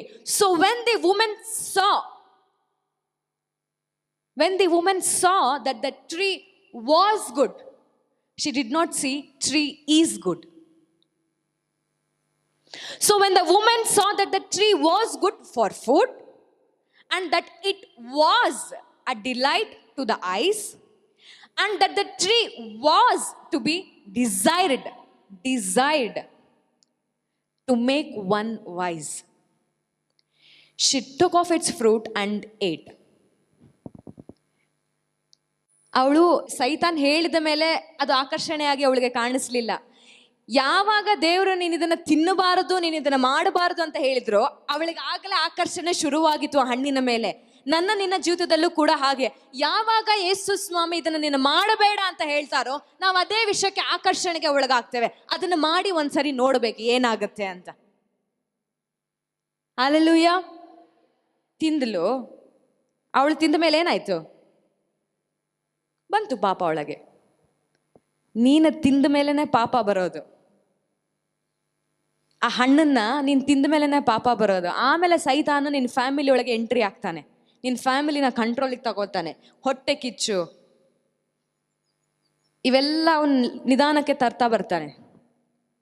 ಫಸ್ಟ್ ನೀನು ಹಣ್ಣು ತಿಂದಿರ್ತೀಯ, ಸೈತಾನಲ್ಲ. ಅವನು ನಿನ್ನ ಆಸೆ ಏನಿದೆಯೋ ಅದನ್ನ ತೋರಿಸೋದಷ್ಟೇ ಅವನ ಕೆಲಸ. ಆ ಆಸೆ ದೇವರಿಗೆ ವಿರುದ್ಧವಾಗಿದೆಯಾ ಇಲ್ಲ ದೇವರ ಚಿತ್ತದಂತಿದೆಯಾ ಅದು ನೀನು ತೀರ್ಮಾನ ಮಾಡಬೇಕು. ಅಷ್ಟು ಜ್ಞಾನ ಇಲ್ಲ ಅಂತ ದಯಮಾಡಿ ಹೇಳಬೇಡಿ. ದೇವರ ಚಿತ್ತ ಇದೆಯೋ ಇಲ್ವೋ ಅನ್ನೋಂಥ ಜ್ಞಾನ ನನಗಿಲ್ಲ ಅನ್ನೋದನ್ನ ಮಾತ್ರ ಹೇಳಬೇಡಿ. ಹಂಗಾದ್ರೆ ಈ ಮಾತನ್ನ ನೀವು ಹೇಳ್ತಿದ್ದಾರೆ ಅಂದ್ರೆ ನೀವು ದೇವ್ರ ವಾಕ್ಯನೇ ಓದಿಲ್ಲ ಅಂತ ಅರ್ಥ. ದೇವರ ವಾಕ್ಯ ಬಾಳಿಗೆ ಬೆಳಕು, ದಾರಿಗೆ ದೀಪ. ವಾಕ್ಯನೇ ಗೊತ್ತಿಲ್ಲ ಅಂದ್ರೆ ಬೆಳಕಿನಿಂದ ಬರುತ್ತೆ ನಿಮ್ಮ ಲೈಫ್ನಲ್ಲಿ. ಹೇಗೆ ಒಳ್ಳೆ ಮಾರ್ಗದಲ್ಲಿ ನೀವು ನಡೆಯೋದಕ್ಕೆ ಸಾಧ್ಯ? ಹಲ್ಲೆಲೂಯಾ. ಸೊ ಪ್ರತಿಯೊಬ್ಬ ಮನುಷ್ಯನು ಪಾಪ ಮಾಡ್ತಾ ಇದ್ದಾನೆ ಅಂದ್ರೆ ಮೊದಲನೇ ಪಾರ್ಟಿ ಅವನಾಗಿರ್ತಾನೆ, ಸೆಕೆಂಡ್ ಪಾರ್ಟಿ ಸೈತಾನ್ ಆಗಿರ್ತಾನೆ. ಸೊ ಇವನ್ ಜೊತೆಯಾಗಿ ಇವರಿಬ್ರು ನಡೆದ್ರೆ ಖಂಡಿತವಾಗಿ ಒಂದಲ್ಲ ಒಂದು ದಿನ ಇವನ್ ಸತ್ತು ಹೋಗ್ತಾನೆ. ಆದ್ರೆ ಸತ್ತ ಮೇಲೆ ಪರಲೋಕಕ್ಕೆ ಹೋಗೋದಿಲ್ಲ, ನರಕಕ್ಕೆ ಹೋಗ್ತಾನೆ. ಕೆಲವೊಬ್ರು ಹೇಳ್ತಾರೆ ಯೇಸು ಸ್ವಾಮಿನ ನಂಬಿದ ತಕ್ಷಣ ನಾವು ಪರಲೋಕಕ್ಕೆ ಹೋಗ್ತೇವೆ. ಅಲ್ಲೋ, ನಿನ್ನ ರಕ್ಷಣೆಗೋಸ್ಕರ ನೀನು ಪ್ರತಿದಿನ ಕೆಲಸ ಮಾಡಬೇಕು. ನೀನು ಪರಲೋಕಕ್ಕೆ ಸೇರ್ಬೇಕಂತ ಪ್ರತಿದಿನ ನೀನು ದೇವರ ಚಿತ್ತಕ್ಕೆ ವಿಧೇಯನಾಗಬೇಕು. ಒಂದು ಎಕ್ಸಾಂಪಲ್ನ ನಾನು ಹೇಳ್ತೀನಿ, ಒಂದು ಇನ್ಸ್ಟೆನ್ಸ್ ನೀನು ಕೊಡ್ತೀನಿ. ನೀವು ಇಲ್ಲಿ ತನಕ ತುಂಬ ಚೆನ್ನಾಗಿರ್ತೀರಾ ನೆನ್ನೆ ತನಕ, ಆದರೆ ಇವತ್ತು ಏನೋ ಘನಘೋರವಾದಂಥ ಪಾಪ ಮಾಡ್ಬಿಡ್ತೀರಾ. ಇವತ್ತೇ ಯೇಸು ಸ್ವಾಮಿ ಬಂದ್ಬಿಟ್ರಪ್ಪ. ನಾನೊಂದು ಹೇಳಲ್ಲ, ಇಷ್ಟು ದಿನ ನೀವು ಒಳ್ಳೇದು ಮಾಡಿದ್ರಲ್ಲ ಅದು ಯಾವುದು ನಿಮ್ಮ ನೆನಪಿಗೆ ಬರೋದಿಲ್ಲ. ಇವತ್ತು ನೀವೇನು ಪಾಪ ಮಾಡಿದ್ರಲ್ಲ ಅದು ನಿಮ್ಮನ್ನು ಕಾಡ್ತಾ ಇರುತ್ತದೆ.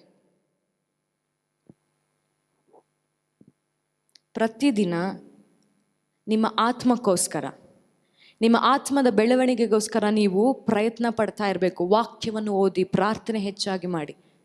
ಹಲ್ಲೆಲೂಯಾ. ಇದು ದೇವರ ಆತ್ಮನು ಯಾರ್ಯಾರು ಪಾಪ ನನ್ನಿಂದ ಆಗಲಿಲ್ಲ ಅಂತ ಇಲ್ಲಿ ತನಕ ಹೇಳ್ಕೊಂಡು ಓಡಾಡ್ತಿದ್ರ ಅವರೊಟ್ಟಿಗೆ ಮಾತನಾಡಿದ್ದು. ಅಪ್ಪ, ನಾನು ಏಸಪ್ಪ ನಿನ್ನ ಅಷ್ಟು ಸುಂದರವಾಗಿ ಸೃಷ್ಟಿಸಿದಾರಲ್ಲಪ್ಪ, ಇವತ್ತು ನಾನು ಹೇಳ್ತಿದ್ದೀನಿ ಕೇಳು, ನೀನು ಇಷ್ಟಪಟ್ಟಿದ್ದಿಗೆ ನೀನು ಪಾಪ ಮಾಡಿದೆ, ಸೈತಾನು ಬರಲಿಲ್ಲ ಅಂತ. Hallelujah, hallelujah. ಆದರೆ ಇವತ್ತು ಅದನ್ನು ಒಪ್ಪಿಕೊಂಡು ಪರಿವರ್ತನೆ ಆಗೋವರ ಒಟ್ಟಿಗೆ ನಾನು ಮಾತಾಡೋದಕ್ಕೆ ಹೊರಟಿದ್ದೆ. ನಾನು ಪಾಪ ಮಾಡಿದ್ದೇನೆ ಅಪ್ಪ, ನನ್ನ ಆಸೆಗಳಿಂದನೇ ನಾನು ಪಾಪ ಮಾಡಿದ್ದೇನೆ, ನಾನು ಬೇಕಂತಾನೆ ನಾನು ಪಾಪ ಮಾಡಿದೆ, ನಾನು ಗೊತ್ತಿದ್ದು ಕೂಡ ಪಾಪದಲ್ಲಿ ಬಿದ್ದೆ. ಆದರೆ ಇವತ್ತು ನನ್ನ ಮನಸ್ಸನ್ನು ನಾನು ಮಾರ್ಪಡಿಸಿಕೊಳ್ತೇನೆ, ನಾನು ದೃಢವಾದಂಥ ನಿರ್ಧಾರ ಮಾಡಿಕೊಂಡು ನಾನು ಪಶ್ಚಾತ್ತಾಪಕ್ಕೆ ಬರ್ತೇನೆ ಅಂತ ಯಾರೆಲ್ಲ ಹೇಳ್ತಿದ್ದೀರೋ ಅವರಿಗೆ ಯೇಸು ಸ್ವಾಮಿ ಹೇಳ್ತಾ ಇದ್ದಾರೆ, ನಿಮಗೆ ಕೃಪೆ ದೊರಕುತ್ತದೆ, ಆ ಕೃಪೆ ನಿಮ್ಮನ್ನು ಮಹಿಮೆಗೆ ಕರೆದುಕೊಂಡು ಹೋಗುವಂಥದ್ದಾಗಿದೆ ಅಂತ. Hallelujah, hallelujah. ಪರಿಶುದ್ಧಾತ್ಮನು ಎಷ್ಟು ಕಠೋರವಾಗಿ ಶಿಕ್ಷಿಸುತ್ತಾನೋ ಅಷ್ಟೇ ಪ್ರೀತಿಯಿಂದ ನಿಮ್ಮನ್ನು ಒಪ್ಪಿಕೊಳ್ಳುವಂಥವನಾಗಿದ್ದಾನೆ. ಹಲ್ಲೆಲೂಯಾ. ಕೆಲವೊಬ್ರು ಹೇಳ್ತಾರೆ ಪರಿಶುದ್ಧಾತ್ಮ ಬಹಳ ಸಾಫ್ಟ್ ಆಗಿರುವಂಥ ಬಹಳ ಸಾಫ್ಟ್ ಆಗಿದ್ದಾರೆ ಪರಿಶುದ್ಧಾತ್ಮನು. ಆತನು ಕೋಪನೇ ಮಾಡ್ಕೊಳ್ಳೋದಿಲ್ಲ. ಅನನೀಯ ಸಫೈರಳಿಗೆ ಅದೇ ಪರಿಶುದ್ಧಾತ್ಮನು ಒಂದೇ ಕ್ಷಣಕ್ಕೆ ನ್ಯಾಯ ತೀರ್ಪು ಕೊಟ್ಟು ಸತ್ತು ಹೋಗುವಾಗೆ ಮಾಡಿದ್ದು. ಪರಿಶುದ್ಧಾತ್ಮನೊಟ್ಟಿಗೆ ಆಟ ಆಡಬೇಡ್ರಿ. ಯಾರೊಟ್ಟಿಗೆ ಆಟ ಆಡಿದ್ರು? ನೀವು ಅನ್ಕೊಂತಿರ್ಬೋದು ನಾನು ಮಾಡಿರೋದನ್ನ ಯಾರೂ ನೋಡ್ತಾ ಇಲ್ಲ ಅಂತ. ನೀವು ಮಾಡಿರೋದನ್ನ ಪರಿಶುದ್ಧಾತ್ಮನ ನೋಡ್ತಾ ಇದ್ದಾನೆ. ಆದರೆ ದೇವರ ವಾಕ್ಯ ಹೇಳ್ತದೆ ಎಲ್ಲದಕ್ಕೂ ಪಾಪ ಕ್ಷಮಾಪಣೆ ಇದೆ ಅಂತೆ. ಆದರೆ ಪರಿಶುದ್ಧಾತ್ಮನಿಗೆ ಪಾಪ ಕ್ಷಮಾಪಣೆ ಇಲ್ಲ. ಆ ನೋವು ಅನ್ಯ ಜನರು ತರೋದಿಲ್ಲ, ದೇವ್ರ ಮಕ್ಕಳೇ ತರೋದು. ದೇವ್ರ ಮಕ್ಕಳೇ ಪವಿತ್ರಾತ್ಮನ ನೋಯಿಸೋದು. ಅನ್ಯರು ಹೆಂಗ್ ನೋಯಿಸ್ತಾರೆ? ಅವ್ರಿಗೆ ಸತ್ಯನೇ ಗೊತ್ತಿಲ್ಲ ಅಂದ್ರೆ ಪರಿಶುದ್ಧಾತ್ಮನ ಯಾಕೆ ಅವ್ರ ಮೇಲೆ ಕೋಪ ಮಾಡ್ಕೋತಾರೆ? Hallelujah, hallelujah. ಓಕೆ, ಕಠಿಣವಾದಂಥ ಭಾಗ ಮುಗಿಸ್ಬಿಡೋಣ. ಈಗ ಕೃಪೆಯ ಕಡೆಗೆ ನಡೆಯುವಂತರಾಗೋಣ. Hallelujah, hallelujah. ಇವತ್ತು ದೇವರ ಆತ್ಮನ ಹೇಳ್ತಾ ಇದ್ದಾನೆ, ಇಲ್ಲಿ ತನಕ ನೀನು ಮಾಡಿದಂಥ ತಪ್ಪನ್ನು ನೀನು ಒಪ್ಪಿಕೊಂಡು ಪಶ್ಚಾತ್ತಾಪ ಪಟ್ಟರೆ ಇವತ್ತು ನಾನು ದೇವರ ಕೃಪೆಯನ್ನು ನಿನ್ನ ಜೀವಿತದಲ್ಲಿ ಸುರಿಸುವಂಥವನಾಗಿದ್ದಾನೆ. ನಿನ್ನ ಪಾಪ ಎಷ್ಟು ಕಡು ಕೆಂಪಾಗಿದ್ರೂ ಪರವಾಗಿಲ್ಲ, ಆದರೆ ಹಿಮದ ಹಾಗೆ ಬೆಳ್ಳಗೆ ಮಾಡೋದಕ್ಕೆ ನಾನು ಸಿದ್ಧನಾಗಿ ನಿಂತಿದ್ದೇನೆ. ನನ್ನ ಕೆಲಸನೇ ಅದು, ಪರಿಶುದ್ಧಾತ್ಮನ ಕೆಲಸನೇ ಅದು, ನಿನ್ನನ್ನು ಮಾರ್ಪಡಿಸುವಂಥದ್ದು, ನಿನ್ನ ಪಾಪಗಳನ್ನು ನೀಗಿಸಿ ಪರಿಶುದ್ಧ ಮಾರ್ಗದಲ್ಲಿ ನಡೆಸುವಂಥದ್ದಾಗುದು. ಯಾಕೆ ಗೊತ್ತಾ? ಯೆಶಾಯ ಪ್ರವಾದಿ ನಿನ್ನ ಪಾಪಗಳು ಕಡು ಕೆಂಪಾಗಿದ್ದರೂ ಹಿಮದ ಹಾಗೆ ಬೆಳ್ಳಗೆ ಮಾಡ್ತೇನೆ ಅಂತ ಹೇಳೋದು. ಆ ಕಾಲದಲ್ಲಿ, ಆ ಮೋಶೆಯ ದಿನಗಳಲ್ಲಿ ಎಲ್ಲಾ ಬಣ್ಣಗಳನ್ನು ಬದಲಾಯಿಸೋದಕ್ಕೆ ಸಾಧ್ಯವಾಗ್ತಾ ಇತ್ತು, ಆದ್ರೆ ಕೆಂಪು ಬಣ್ಣವನ್ನ ಮಾತ್ರ ಬದಲಾಯಿಸೋಕೆ ಸಾಧ್ಯವಾಗ್ತಿರ್ಲಿಲ್ಲ. ಯಾಕಂದ್ರೆ ಇನ್ನೂ ಅಷ್ಟು ಎವಲ್ಯೂಟ್ ಆಗಿರ್ಲಿಲ್ಲ ಅವರು. ಆ ಬಣ್ಣದ ಮೇಲೆ ಬೇರೆ ಬಣ್ಣವನ್ನ ಹಾಕೋದಕ್ಕೆ ಕೂಡ ಸಾಧ್ಯವಾಗ್ತಾ ಇರಲಿಲ್ಲ. ಇವತ್ತು ಪರಿಶುದ್ಧಾತ್ಮನ ಹೇಳ್ತಾ ಇದ್ದಾರೆ, ಎಂತ ಬದಲಾಗದ ಪಾಪ ಕೂಡ ನೀನು ಮಾಡಿದ್ರು ಪರವಾಗಿಲ್ಲ, ಅದನ್ನ ಹಿಮದ ಹಾಗೆ ಬೆಳ್ಳಗೆ ಮಾಡೋದಕ್ಕೆ ನಾನ್ ಸಿದ್ಧವಾಗಿದ್ದೇನೆ. ಯಾಕಂದ್ರೆ ದೇವರ ಕೃಪೆ ನೀನು ಪಶ್ಚಾತ್ತಾಪ ಪಟ್ಟ ತಕ್ಷಣವೇ ನಿನ್ನ ಮೇಲೆ ಬರುವಂತದ್ದಾಗಿದೆ. ಹಲ್ಲೆಲೂಯ. ಪಶ್ಚಾತ್ತಾಪ ನಿನ್ನ ಮೇಲೆ ದೇವರ ಕೃಪೆಯನ್ನು ಸುರಿಸುವಂತದ್ದಾಗಿದೆ. ನೀನು ದೇವರ ಕೃಪೆಯಲ್ಲಿ ನಡೆಯುವ ಹಾಗೆ ಮಾಡುವಂತದ್ದಾಗಿದೆ. ಹಲ್ಲೆಲೂಯ. ಎಂತ ಘೋರವಾದಂಥ ಪಾಪ ನೀನು ಇಲ್ಲಿ ತನಕ ಮಾಡಿರ್ಬೋದು, ಯಾರ ಕೈಯಿಂದಲೂ ಕ್ಷಮಿಸೋದಕ್ಕೆ ಆಗದೇ ಇರುವಂಥ ಪಾಪಗಳನ್ನ ನೀನು ಮಾಡಿರ್ಬೋದು. ಈ ಪಾಪ ಒಂದು ವೇಳೆ ನಾನು ಯಾರ ಬಳಿ ಆದ್ರೆ ಹೇಳ್ಕೊಂಡ್ರೆ ನನ್ನನ್ನು ಹತ್ರಕ್ಕೆ ಸೇರಿಸೋದಿಲ್ಲ ಅಂತ ಕೂಡ ನೀನು ಅನ್ಕೊಂಡಿರ್ಬೋದು. ಆದ್ರೆ ಯೇಸು ಸ್ವಾಮಿ, ನಿನ್ನ ಪರಲೋಕದ ತಂದೆ ಹೇಳ್ತಾ ಇದ್ದಾನೆ, ಒಂದು ವೇಳೆ ನಿನ್ನ ಪಶ್ಚಾತ್ತಾಪದಿಂದ ಅರಿಕೆ ಮಾಡಿಕೊಂಡು ನಿನ್ನ ಪಾಪವನ್ನು ಅರಿಕೆ ಮಾಡಿಕೊಂಡು ಬಂದ್ರೆ ನನ್ನ ಕೈಗಳು ಸದಾ ಚಾಚಲ್ಪಟ್ಟದಾಗಿ ಇರುತ್ತದೆ. ನಾನು ಯಾವಾಗಲೂ ತೆರೆದವನಾಗಿ ನಿನ್ನ ಸ್ವೀಕಾರ ಮಾಡೋದಕ್ಕೆ ನಾನು ಸಿದ್ಧನಾಗಿರ್ತೇನೆ. ಯಾವ ರೀತಿಯಲ್ಲಿ ಆ ತಪ್ಪಿ ಹೋದಂತ ಮಗನು ತನ್ನ ಮನಸ್ಸನ್ನು ಬದಲಾಯಿಸಿಕೊಂಡು ತನ್ನ ತಂದೆಯ ಬಳಿಗೆ ಹೋಗೋದಕ್ಕೆ ಯಾವಾಗ ಮನಸ್ಸು ಮಾಡಿದನೋ ಆತನನ್ನು ದೂರದಿಂದಲೇ ನೋಡುತ್ತಲೇ ಈ ತಂದೆ ಓಡಿ ಹೋಗಿ ಆತನನ್ನು ಅಪ್ಪಿಕೊಳ್ಳುತ್ತಾನೆ. ನೀನು ಬಾಯಿಂದ ಅರಿಕೆ ಮಾಡೋದಕ್ಕಿಂತ ಮುಂಚಿತವಾಗಿ ನಿನ್ನ ಮನಸ್ಸಿನಲ್ಲಿ ನಾನು ಮಾರ್ಪಾಡು ಹೊಂದಬೇಕು, ನಿನ್ನ ಮನಸ್ಸಿನಲ್ಲಿ ನಾನು ಪಾಪಗಳನ್ನು ಬಿಟ್ಟು ಬಿಡಬೇಕು, ನಿನ್ನ ಮನಸ್ಸಿನಲ್ಲಿ ನಾನು ಈ ರಿಲೇಷನ್ಗಳನ್ನು ಬಿಟ್ಟು ಬಿಡಬೇಕು, ನಿನ್ನ ಮನಸ್ಸಿನಲ್ಲಿ ನಾನು ಫ್ರೆಂಡ್ಶಿಪ್ಗಳನ್ನು ಬಿಟ್ಟು ಬಿಡಬೇಕಂತ ಮೊದಲು ಇಲ್ಲಿ ನೀನು ನಿರ್ಧಾರ ತೆಗೆದುಕೊಂಡ್ರೆ ನಿನ್ನ ಬಾಯಿಯಿಂದ ಅದು ಹೊರಗೆ ಬರೋದಕ್ಕಿಂತ ಮುಂಚಿತವಾಗಿ ಆತನು ನಿನ್ನನ್ನು ಅಪ್ಪಿಕೊಂಡಿರ್ತಾನೆ. ಆತನ ಪ್ರೀತಿಯ ಅಪ್ಪುಗೆ ನಿನ್ನ ಮೇಲೆ ಬಂದೇ ಬಿಟ್ಟಿರುತ್ತೆ. ಅದು ಆತನ ಕೃಪೆ, ಅದು ಆತನ ಕೃಪೆ. ನಿಜವಾದಂಥ ಪಶ್ಚಾತ್ತಾಪಕ್ಕೆ ಮಾತ್ರ, ನಾಟಕೀಯವಾದಂಥ ಪಶ್ಚಾತ್ತಾಪಕ್ಕೆ ಅಲ್ಲ. ಹಲ್ಲೆಲೂಯ. ಈ ತಪ್ಪಿ ಹೋಗಿರುವಂತ ಈ ಮಗನ ವಿಷಯದಲ್ಲಿ ನಾವು ನೋಡ್ತೇವೆ. ಲೂಕನು ಬರೆದ ಸುವಾರ್ತೆ 15ನೇ ಅಧ್ಯಾಯ 11-32 ವಚನದಲ್ಲಿ ನಾವು ನೋಡ್ತೇವೆ. ಗಮನ ಬಿಟ್ಟು ಕೇಳಿ, ನೀವು ಮನೆಗೆ ಹೋಗಿ ಇದನ್ನ ಓದಿ, ಪರವಾಗಿಲ್ಲ. ಈ ತಪ್ಪಿ ಹೋದಂಥ ಮಗನು ತನ್ನ ತಂದೆಯ ಬಳಿ ಇದ್ದಂಥ ಪ್ರತಿಯೊಂದು ಆಸ್ತಿಗಳನ್ನು, ಅವನಿಗೆ ಸೇರಬೇಕಾಗಿರುವಂಥ ಪಾಲುಗಳನ್ನು ತೆಗೆದುಕೊಂಡು ಅದನ್ನೆಲ್ಲ ಕೂಡಿಸಿಕೊಂಡು ತನ್ನ ತಂದೆಯನ್ನು ಬಿಟ್ಟು ಹೋಗ್ತಾನೆ. ತಂದೆಯನ್ನು ಬಿಟ್ಟು ಹೋದ ನಂತರ ಅಲ್ಲಿ ಪಾಪಗಳನ್ನು ಮಾಡಿ ತನ್ನ ಇರುವಂಥದ್ದೆಲ್ಲವನ್ನ ಕಳೆದುಕೊಂಡು ಎಲ್ಲ ಖಾಲಿ ಆದಮೇಲೆ ಎಂಥ ಕೆಲ್ಸಕ್ಕೆ ಹೋಗ್ತಾನ ಅವನು? ಏನದು, ಹಂದಿ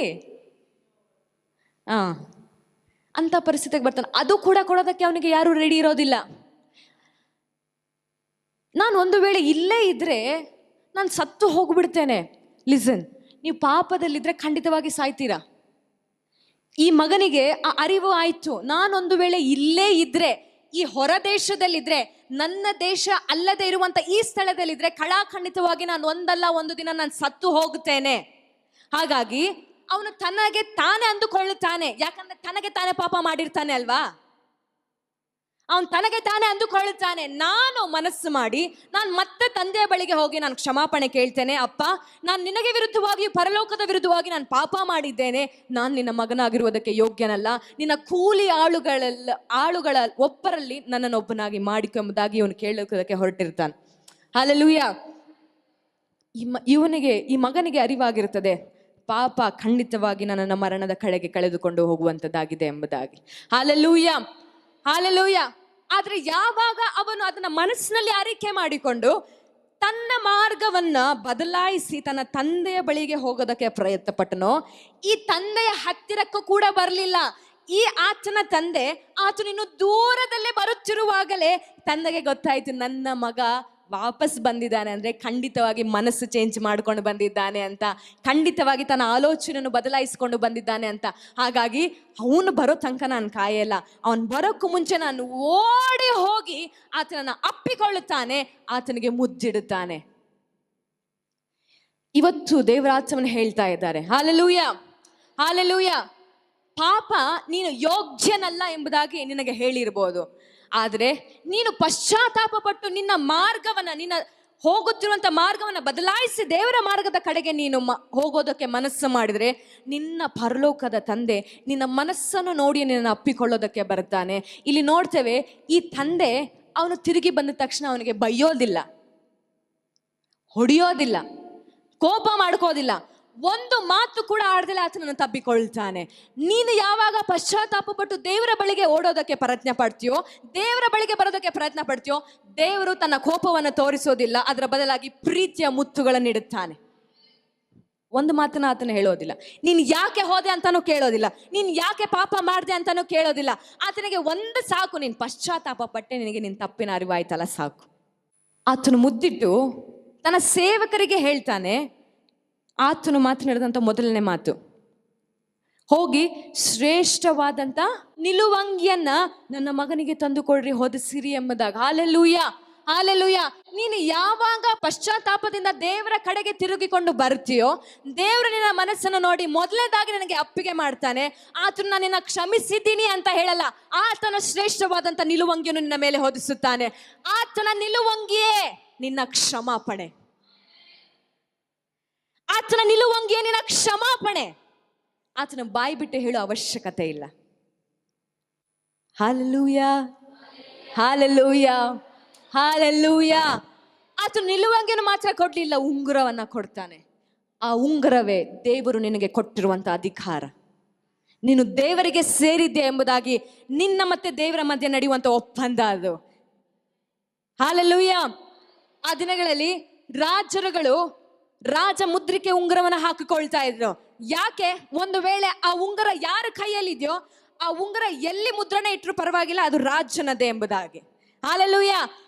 ಒಂದು ವೇಳೆ ನೀನು ಇವತ್ತು ಪಶ್ಚಾತ್ತಾಪ ಪಟ್ಟು ದೇವರ ಕಡೆಗೆ ತಿರುಗಿಕೊಂಡ್ರೆ, ಆತನ ಕ್ಷಮಾಪಣೆಯಾಗಿ ದೇವರು ಆತನ ಮುಖ್ಯವಾಗಿರುವಂತ ಸ್ತುತಿಯ ವಸ್ತ್ರವನ್ನು ನಿನಗೆ ಮೊದಲು ಧರಿಸಿ, ಆಮೇಲೆ ಅಧಿಕಾರವೆಂಬ ಮುದ್ರಿಕೆ ಉಂಗುರವನ್ನು ನಿನ್ನ ಕೈಗೆ ತೊಡಿಸುವಂತವನಾಗಿದ್ದಾನೆ. ಈಗ ನೀನು ಈ ಲೋಕಕ್ಕೆ ಸೇರಿದವನಲ್ಲ, ಈಗ ನೀನು ಪಾಪಕ್ಕೆ ಸೇರಿದವನಲ್ಲ, ಈಗ ನೀನು ನಿನ್ನ ತಂದೆಗೆ ಸೇರಿದವನು. ಪರಲೋಕಕ್ಕೆ ಮಾತ್ರವಲ್ಲ, ಈಗ ನೀನು ನಿನ್ನ ನಿಜವಾದ ತಂದೆಗೆ ಸೇರಿದವನೆಂಬುದಾಗಿ ತೋರಿಸೋದಕ್ಕೆ ದೇವರು ಮೊದಲು ಈ ಉಂಗುರನ್ನ ಹಾಕೋ, ನೀನ್ ನನಗೆ ಸೇರಿದ್ಯಾ. ದೇವರು ಕಠಿಣವಾಗಿ ನಿನ್ನನ್ನು ಸ್ವೀಕಾರ ಮಾಡ್ಕೊಳ್ಳೋದಿಲ್ಲ, ದೇವರು ಬಹಳ ಪ್ರೀತಿಯಿಂದ ನಿನ್ನನ್ನು ಸ್ವೀಕಾರ ಮಾಡ್ಕೊಳ್ತಾರೆ. ಆತ ನಿನ್ನ ಮೇಲೆ ದ್ವೇಷ ಮಾಡೋದಿಲ್ಲ, ನೀನು ಪಶ್ಚಾತ್ತಾಪ ಪಟ್ರೆ. ಹಲ್ಲೆಲೂಯಾ. ನೀನು ಪಶ್ಚಾತ್ತಾಪ ಪಟ್ರೆ ಕೋಪ ಇರೋದಿಲ್ಲ, ಪ್ರಶ್ನೆಗಳಿರೋದಿಲ್ಲ, ಪ್ರೀತಿ ಮಾತ್ರ. Hallelujah, hallelujah, hallelujah. ಆತನ ಶ್ರೇಷ್ಠವಾದಂಥ ನಿಲುವಂಗಿಯೇ ನಿನ್ನ ಕ್ಷಮಾಪಣೆಯಾಗಿದೆ. ಅದೇ ಮಾತನ್ನ ಮೊದಲು ಆತನ ತಂದೆ ಮಾತಾಡೋದು. ಹಲ್ಲೆಲೂಯಾ. ನಿನ್ನ ಪಶ್ಚಾತ್ತಾಪ ನಿನ್ನನ್ನು ದೇವರ ಬಳಿಗೆ ಕರೆದುಕೊಂಡು ಬರುವಂಥದ್ದಾಗಿದೆ. ನಿನ್ನ ಪಶ್ಚಾತ್ತಾಪ ನಿನಗೂ ದೇವರಿಗೂ ಮಧ್ಯ ಇದ್ದಂಥ ಗ್ಯಾಪನ್ನು ಫಿಲ್ ಮಾಡುವಂಥದ್ದಾಗಿದೆ. ನಿನ್ನನ್ನು ದೇವರನ್ನು ಹತ್ತಿರಕ್ಕೆ ತೆಗೆದುಕೊಂಡು ಬರುವಂಥದ್ದಾಗಿದೆ. ಯಾವುದು? ನಿನ್ನ ಪಶ್ಚಾತ್ತಾಪ. ನೀನು ದೇವರಿಗೆ ಹತ್ತಿರ ಆಗಬೇಕಾ? ಮೊದಲು ನೀನು ಅರಿಕೆ ಮಾಡದೇ ಇರುವಂಥ ಪಾಪಗಳನ್ನು ಅರಿಕೆ ಮಾಡಿಕೊ, ನೀನು ದೇವರಿಗೆ ಹತ್ತಿರ ಆಗ್ತೀಯ. ನಿನಗೆ ಗೊತ್ತಿಲ್ಲದ ಹಾಗೆ ನೀನು ಮಾಡಿರುವಂಥ ಪಾಪಗಳನ್ನು ಅರಿಕೆ ಮಾಡಿಕೊ, ನೀನು ದೇವರಿಗೆ ಹತ್ತಿರ ಆಗ್ತೀಯ. ಹಲ್ಲೆಲೂಯಾ. ಪಶ್ಚಾತ್ತಾಪ ಮತ್ತೆ ದೇವರ ಹಸ್ತ ನಿನ್ನ ಜೀವಿತದ ಮೇಲೆ ಬರುವ ಹಾಗೆ ಮಾಡುವಂಥದ್ದಾಗಿದೆ. ಇಲ್ಲಿ ತನಕ ವೈರ್ಯ ಕೈ ನಿನ್ನ ಜೀವಿತ ಮೇಲೆ ಕ್ರಿಯೆ ಮಾಡ್ತಿರೋದಾದ್ರೆ, ಇವತ್ತು ನೀನು ಪಶ್ಚಾತ್ತಾಪದಿಂದ ನನ್ನ ಪಾಪಗಳನ್ನು ಅರಿಕೆ ಮಾಡಿಕೊಂಡ್ರೆ ದೇವರು ಆ ಕೈಯನ್ನು ಬೀಸಾಕಿ ಮತ್ತೆ ಆತನ ಕೈಯನ್ನು ನಿನ್ನ ಕುಟುಂಬದ ಮೇಲೆ ಇಡುವಂಥವನಾಗಿದ್ದಾನೆ. ಹಲ್ಲೆಲೂಯಾ. ಯಾವಾಗ ನೀನು ಮನಪೂರ್ವಕವಾಗಿ ಪಶ್ಚಾತ್ತಾಪ ಮಾಡ್ತೀಯೋ, ನಿನ್ನ ವೈರಿಯ ಬಾಯಿಗಳನ್ನು ನೀನು ಮುಚ್ಚುವ ಹಾಗೆ ಮಾಡ್ತಾ ಇದೆಯಾ ಅಂತ ಅರ್ಥ. ನಿನ್ನ ವೈರಿಯ ಬಾಯಿಯನ್ನು ನೀನು ಮುಚ್ಚುತ್ತಾ ಇದೆಯಾ ಅಂತ. ನೀನು ಯಾವಾಗ ದೃಢ ನಿರ್ಧಾರದಿಂದ ಮನ ಪರಿವರ್ತನೆ ಆಗಬೇಕು, ನನ್ನ ಪಾಪಗಳನ್ನು ಬಿಟ್ಟು ಬಿಡಬೇಕು, ನಾನಿನ ಮೇಲೆ ದೇವರ ಚಿತ್ತಕ್ಕೆ ಅನುಸಾರವಾಗಿ, ನನ್ನ ಕರೆಗೆ ಅನುಸಾರವಾಗಿ, ದೇವರ ಪರಿಶುದ್ಧಕ್ಕೆ ಯೋಗ್ಯತೆಯಾಗಿ ನಾನು ನಡೆಯಬೇಕೆಂಬುದಾಗಿ ದೃಢ ನಿರ್ಧಾರದಿಂದ ನೀನು ಪಶ್ಚಾತ್ತಾಪ ಪಡುತ್ತೀಯೋ, ಆಗ ನಿನಗೆ ಕಲ್ವಾರಿ ಶಿಲುಬೆಯಿಂದ ದೊರಕಿದಂಥ ಕೃಪೆ ನಿನ್ನ ಪಾಲಿಗೆ ಬರುವಂಥದ್ದಾಗಿದೆ. ನಿನ್ನ ವೈರಿಗೆ, ಸೈತಾನನಿಗೆ ಅದೇ ಕಲ್ವಾರಿ ಶಿಲುಬೆಯ ಮುಖಾಂತರವಾಗಿ ಅವನು ಕಂಡಂತ ಸೋಲನ್ನು ನೀನು ಮತ್ತೆ ಅವನ ಕಣ್ಣೆದುರಿಗೆ ತರುವಂಥವನಾಗಿದ್ದೀಯ. ನಿನ್ನ ಪಶ್ಚಾತ್ತಾಪ ಸೈತಾನನನ್ನು ಸೋಲಿಸುವಂಥದ್ದಾಗಿದೆ. Hallelujah, hallelujah. ನಿನ್ನ ವಿರುದ್ಧವಾಗಿ ಮಾತನಾಡುವಂತ ಅವನ ಬಾಯಿಗಳನ್ನು ನೀನು ಕಟ್ಟಿ ಹಾಕ್ತೀಯ. ಹೇಗೆ? ನಿನ್ನ ಪಶ್ಚಾತ್ತಾಪದಿಂದ ಇದ್ರೆ ಮಾತ್ರ. Hallelujah, hallelujah. ನೀವು ಪಶ್ಚಾತ್ತಾಪ ಪಟ್ಟ ಮೇಲೆ ನಿಮಗಿರುವಂಥ ಅವಮಾನ ಹೋಗುತ್ತದೆ, ದೇವರ ಮಹಿಮೆ ನಿಮ್ಮ ಜೀವಿತದಲ್ಲಿ ಇಳಿದು ಬರುತ್ತದೆ. ಅವಮಾನಕ್ಕೆ ಬದಲಾಗಿ ಆತನ ಮಹಿಮೆ ನಿಮ್ಮ ಜೀವಿತದಲ್ಲಿ ಕ್ರಿಯೆ ಮಾಡುವಂಥದ್ದಾಗಿದೆ. ಹಲ್ಲೆಲೂಯಾ. ನಿಮ್ಮ ಪಶ್ಚಾತ್ತಾಪ ಮೊದಲು ದೇವರ ಕೃಪೆಯನ್ನು ಸುರಿಸುವಂಥದ್ದಾಗಿದೆ. ಆ ಕೃಪೆ ಮಹಿಮೆಗೆ ಆಧಾರವಾಗಿದೆ. ಆಮೇಲೆ ಅದು ಪರಿಪೂರ್ಣತೆಯ ಮಹಿಮೆಗೆ ಕರೆದುಕೊಂಡು ಹೋಗುವಂಥದ್ದಾಗಿದೆ. ಹಲ್ಲೆಲೂಯಾ. ಈ ಮಹಿಮೆ ಅಂದರೆ ಆರಾಧನೆ, ದೇವರಿಗೆ ಸಲ್ಲಬೇಕಾಗಿರುವಂಥ ಗೌರವವನ್ನು ಸಲ್ಲಿಸೋದು. ಈ ಮಹಿಮೆ ದೇವರ ಪ್ರತ್ಯಕ್ಷ ಬಲ, ದೇವರ ಗುಣಗಳನ್ನು ವರ್ಣಿಸೋದೇ ದೇವರ ಮಹಿಮೆ. ದೇವರ ಗುಣಗಳು ಕ್ರಿಯೆ ಮಾಡೋದು ದೇವರ ಮಹಿಮೆ. ದೇವರ ಬಲ ಕೆಲಸ ಮಾಡೋದು ದೇವರ ಮಹಿಮೆ. Hallelujah, hallelujah. ದೇವರ ಮಹಿಮೆಯಲ್ಲಿ ನಾವು ನಡೆಯಬೇಕಂದ್ರೆ ಮೊದಲು ನಾವು ಕ್ಷಮಾಪಣೆ ಹೊಂದಿದವರಾಗಿರಬೇಕು. ಮೊದಲು ನಾವು ದೇವರ ಕೃಪೆಯನ್ನು ಹೊಂದಿಕೊಂಡವರಾಗಿರಬೇಕು. ಆದರೆ ದೇವರ ಮಹಿಮೆ ಬಹಳ ಮೌಲ್ಯವಾಗಿರುವಂಥ ಸಂಗತಿಯಾಗಿದೆ. ಕೃಪೆ ಈಸಿಯಾಗಿ ಸಿಗ್ಬೋದು, ಕ್ಷಮಾಪಣೆ ಬೇಗ ಸಿಗ್ಬೋದು, ಆದರೆ ಮಹಿಮೆ ನಿಮ್ಮ ಜೀವಿತವನ್ನು ನೀವು ಒತ್ತೆ ಇಡಬೇಕಾಗುತ್ತದೆ. ಕೃಪೆ ಸುಲಭ, ಪಶ್ಚಾತ್ತಾಪ ಒಂದು ಸಾಕು, ಆದರೆ ಮಹಿಮೆಗೆ ನಿಮ್ಮ ಸಂಪೂರ್ಣ ಜೀವಿತ ಒತ್ತೆ ಇಡಬೇಕಾಗುತ್ತದೆ. ಅಷ್ಟು ಮೌಲ್ಯ, ಅಷ್ಟು ಮುಖ್ಯವಾದಂಥ ಸಂಗತಿ ಅದು. ನೀವು ದೇವರ ಕೃಪೆಯಲ್ಲಿ ನಡೆಯೋದಕ್ಕೆ ಸಾಧ್ಯವಿಲ್ಲ ಒಂದು ವೇಳೆ ನಿನ್ನನ್ನು ನೀನು ಬಲಿ ಮಾಡಲಿಲ್ಲ ಅಂದರೆ. ನೀನು ದೇವರ ಬಲದಲ್ಲಿ ನಡಿಬೇಕು, ದೇವರ ಬಲದಲ್ಲಿ ಕ್ರಿಯೆ ಮಾಡಬೇಕು, ದೇವರ ಬಲವನ್ನು ನಿನ್ನ ಮುಖಾಂತರವಾಗಿ ಪ್ರದರ್ಶನ ಮಾಡಬೇಕಂದ್ರೆ ನೀನು ಮಹಿಮೆಗೆ ಒಳಗಾಗಬೇಕು. ಆ ಮಹಿಮೆ ಬೇಕಂದ್ರೆ ಸಕಲವನ್ನು ನೀನು ಒತ್ತೆ ಇಡಬೇಕು. ಇದೇ ಸಂಗತಿ ನಾವು ಎಲೀಷನ ವಿಷಯದಲ್ಲಿ ನೋಡಿದ್ವಿ, ಹೌದಲ್ವಾ? ಈ ಪಶ್ಚಾತ್ತಾಪವೇ ನಮ್ಮನ್ನು ಅಲ್ಲಿ ತನಕ ಕರೆದುಕೊಂಡು ಹೋಗುವಂಥದ್ದಾಗಿದೆ. ಪಶ್ಚಾತ್ತಾಪ ಇಲ್ಲದ ಹಾಗೆ ಮಹಿಮೆಗೆ ನಾವು ನಡೆಯೋದಕ್ಕೆ ಸಾಧ್ಯನೇ ಇಲ್ಲ. ಹಲ್ಲೆಲೂಯಾ. 2 ಪೂರ್ವಕಾಲ ವೃತ್ತಾಂತ 7ನೇ ಅಧ್ಯಾಯ 1ನೇ ವಚನ, ಅದನ್ನು ಹೇಳಿ ನಾನು ಮುಗಿಸ್ತೇನೆ. ಸೊಲೊಮೋನನ್ನು ಪ್ರಾರ್ಥಿಸುವುದನ್ನು ಮುಗಿಸಿದ ಕೂಡಲೇ ಆಕಾಶದಿಂದ ಬೆಂಕಿ ಬಿದ್ದು ಸರ್ವಾಂಗ ಹೋಮ ದ್ರವ್ಯಗಳನ್ನು, ಯಜ್ಞ ಮಾಂಸವನ್ನು ದಹಿಸಿಬಿಟ್ಟಿತು. ಯೆಹೋವನ ಮಹಿಮೆ ಆಲಯದಲ್ಲಿ ತುಂಬಿಕೊಂಡಿತ್ತು. Hallelujah, hallelujah. ಮಹಿಮೆ ಬರೋದಕ್ಕಿಂತ ಮುಂಚಿತವಾಗಿ ಬೆಂಕಿ ಬರುತ್ತೆ. ಏನ್ ಹೇಳಿ? ಮಹಿಮೆ ಬರೋದಕ್ಕಿಂತ ಮುಂಚಿತವಾಗಿ ಏನ್ ಬರುತ್ತೆ? ಬೆಂಕಿ ಬರುತ್ತೆ. ಆ ಬೆಂಕಿಯಲ್ಲಿ ಯಜ್ಞ ಸುಟ್ಟ ಮೇಲೇನೆ ದೇವರ ಮಹಿಮೆ ಬರೋದು. ಹಲ್ಲೆಲೂಯ. ನಾವು ಆರಾಧನೆ ಮಾಡ್ತೇವೆ, ದೇವರ ಬೆಂಕಿ ನಮ್ಮ ಮೇಲೆ ಇಳಿದು ಬರಲಿ ಅಂತ. ಆರಾಧನೆ ಒಂದು ಭಾಗ ಮಾತ್ರ, ಆದರೆ ನಿಜವಾದಂಥ ಆರಾಧನೆ ನನ್ನನ್ನು, ನಿನ್ನನ್ನು, ನನ್ನ ಆಸೆ, ನನ್ನ ದೇಹ, ನನ್ನ ಜೀವಿತವನ್ನು ಈ ಯಜ್ಞವೇದಿಯ ಮೇಲೆ ಇಡುವಂಥದ್ದು. Hallelujah, hallelujah. ಯಾವಾಗಲೆಲ್ಲ ದೇವರ ಮಹಿಮೆ ಪ್ರಕಟವಾಗಬೇಕೆಂಬುದಾಗಿ ಮನಸ್ಸು ಮಾಡುತ್ತೋ ಅದಕ್ಕಿಂತ ಮುಂಚಿತವಾಗಿ ದೇವರು ಪರಲೋಕದ ಬೆಂಕಿಯನ್ನು ಕಳಿಸ್ತಾರೆ. ಯಾಕೆ ಪರಲೋಕದ ಬೆಂಕಿಯನ್ನು ಕಳಿಸ್ತಾರೆ ಅಂದರೆ, ಆ ಪರಲೋಕದ ಬೆಂಕಿ ಯಜ್ಞವನ್ನು ಹುಡುಕುತ್ತಾ ಇರುತ್ತದೆ.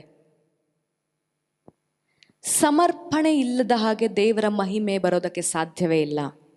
ಸ್ಯಾಕ್ರಿಫೈಸ್ ಇಲ್ಲದ ಹಾಗೆ ದೇವರ ಮಹಿಮೆ ಬರೋದಕ್ಕೆ ಸಾಧ್ಯ ಇಲ್ಲ. ಹಲ್ಲೆಲೂಯ. ರೋಮ 12:1 ಹೇಳ್ತದೆ, ಎಲ್ಲ ಬಾಯ್ತಾ ಇದೆ ಹೇಳ್ರಿ, ನೀವು ನಿಮ್ಮ ನಿಮ್ಮ ದೇಹಗಳನ್ನು ದೇವರಿಗೆ ಮೀಸಲಾಗಿಯೂ ಮೆಚ್ಚುಗೆಯಾಗಿಯೂ ಇರುವ ಸಜೀವ ಯಜ್ಞವಾಗಿ ಅರ್ಪಿಸಿರಿ. ಆ ಸಂದೇಶದಲ್ಲಿ ಹೇಳುವ ಹಾಗೆ ಹೇಳ್ತಾ ಇದ್ದಾನೆ ಕೇಳಿ. ಆಗ ಆ ದೇವರ ಆಲಯದಲ್ಲಿ ಇಟ್ಟಂತ ಸರ್ವಾಂಗ ಹೋಮಗಳ ಮೇಲೆ ಬರ್ತಾ ಇತ್ತು. ಆದ್ರೆ ಇಲ್ಲಿ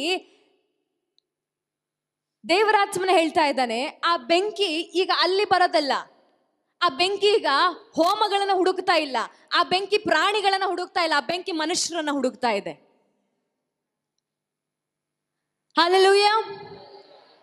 ಆ ಬೆಂಕಿ ಇನ್ನು ಮೇಲೆ ಪ್ರಾಣಿಗಳ ಮೇಲೆ ಬೀಳೋದಿಲ್ಲ, ಆ ಬೆಂಕಿ ಇನ್ನು ಮೇಲೆ ನಿಮ್ಮ ಮೇಲೆ ಬೀಳ್ತದೆ. ಸೊ ಹಂಗಾಗಿ ದೇವರ ಮಹಿಮೆ ಪ್ರಕಟವಾಗೋದಕ್ಕಿಂತ ಮುಂಚಿತವಾಗಿ ನೀನು ಸತ್ತಿರಬೇಕು.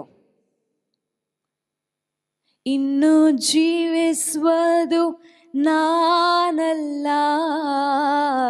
ನನ್ನಲ್ಲೇಸು ಜೀವಿಸುತ್ತಾನೆ. ಯೇಸು ದೇವಾ ಅರ್ಪಿಸುವೆ, ನನ್ನನ್ನೇ ನಾ ಅರ್ಪಿಸುವೆ. ಸ್ವೀಕರಿಸು, ಮಾರ್ಪಡಿಸು, ನನ್ನಲ್ಲೀಗ ವಾಸ ಮಾಡು. ಈಗ ಅರ್ಥ ಆಗ್ತಿದೆ ಹಾಡಿನ ಅರ್ಥ ಏನಂತ? ಹಲ್ಲೆಲೂಯ. ದೇವರ ಮಹಿಮೆ ಪ್ರಕಟವಾಗಬೇಕಂದ್ರೆ ನಿಮ್ಮ ಆರಾಧನೆಯಲ್ಲಿ ನಿಮ್ಮನ್ನ ನೀವು ಈ ಯಜ್ಞ ವೇದಿಯ ಮೇಲೆ ಇಡಬೇಕು. ಆಗ ದೇವರ ಬೆಂಕಿ ಮೊದಲು ನಿಮ್ಮ ಯಜ್ಞವನ್ನು ಸ್ವೀಕಾರ ಮಾಡಿಕೊಳ್ತದೆ. ನಿಮ್ಮಲ್ಲಿರುವಂಥದ್ದೆಲ್ಲವನ್ನು ಸುಟ್ಟು ಹಾಕಿ ಆಮೇಲೆ ನಿಮ್ಮೊಳಗೆ ದೇವರ ಮಹಿಮೆಯನ್ನ ಇಳಿಸುವಂಥದ್ದಾಗಿದೆ. Hallelujah, hallelujah.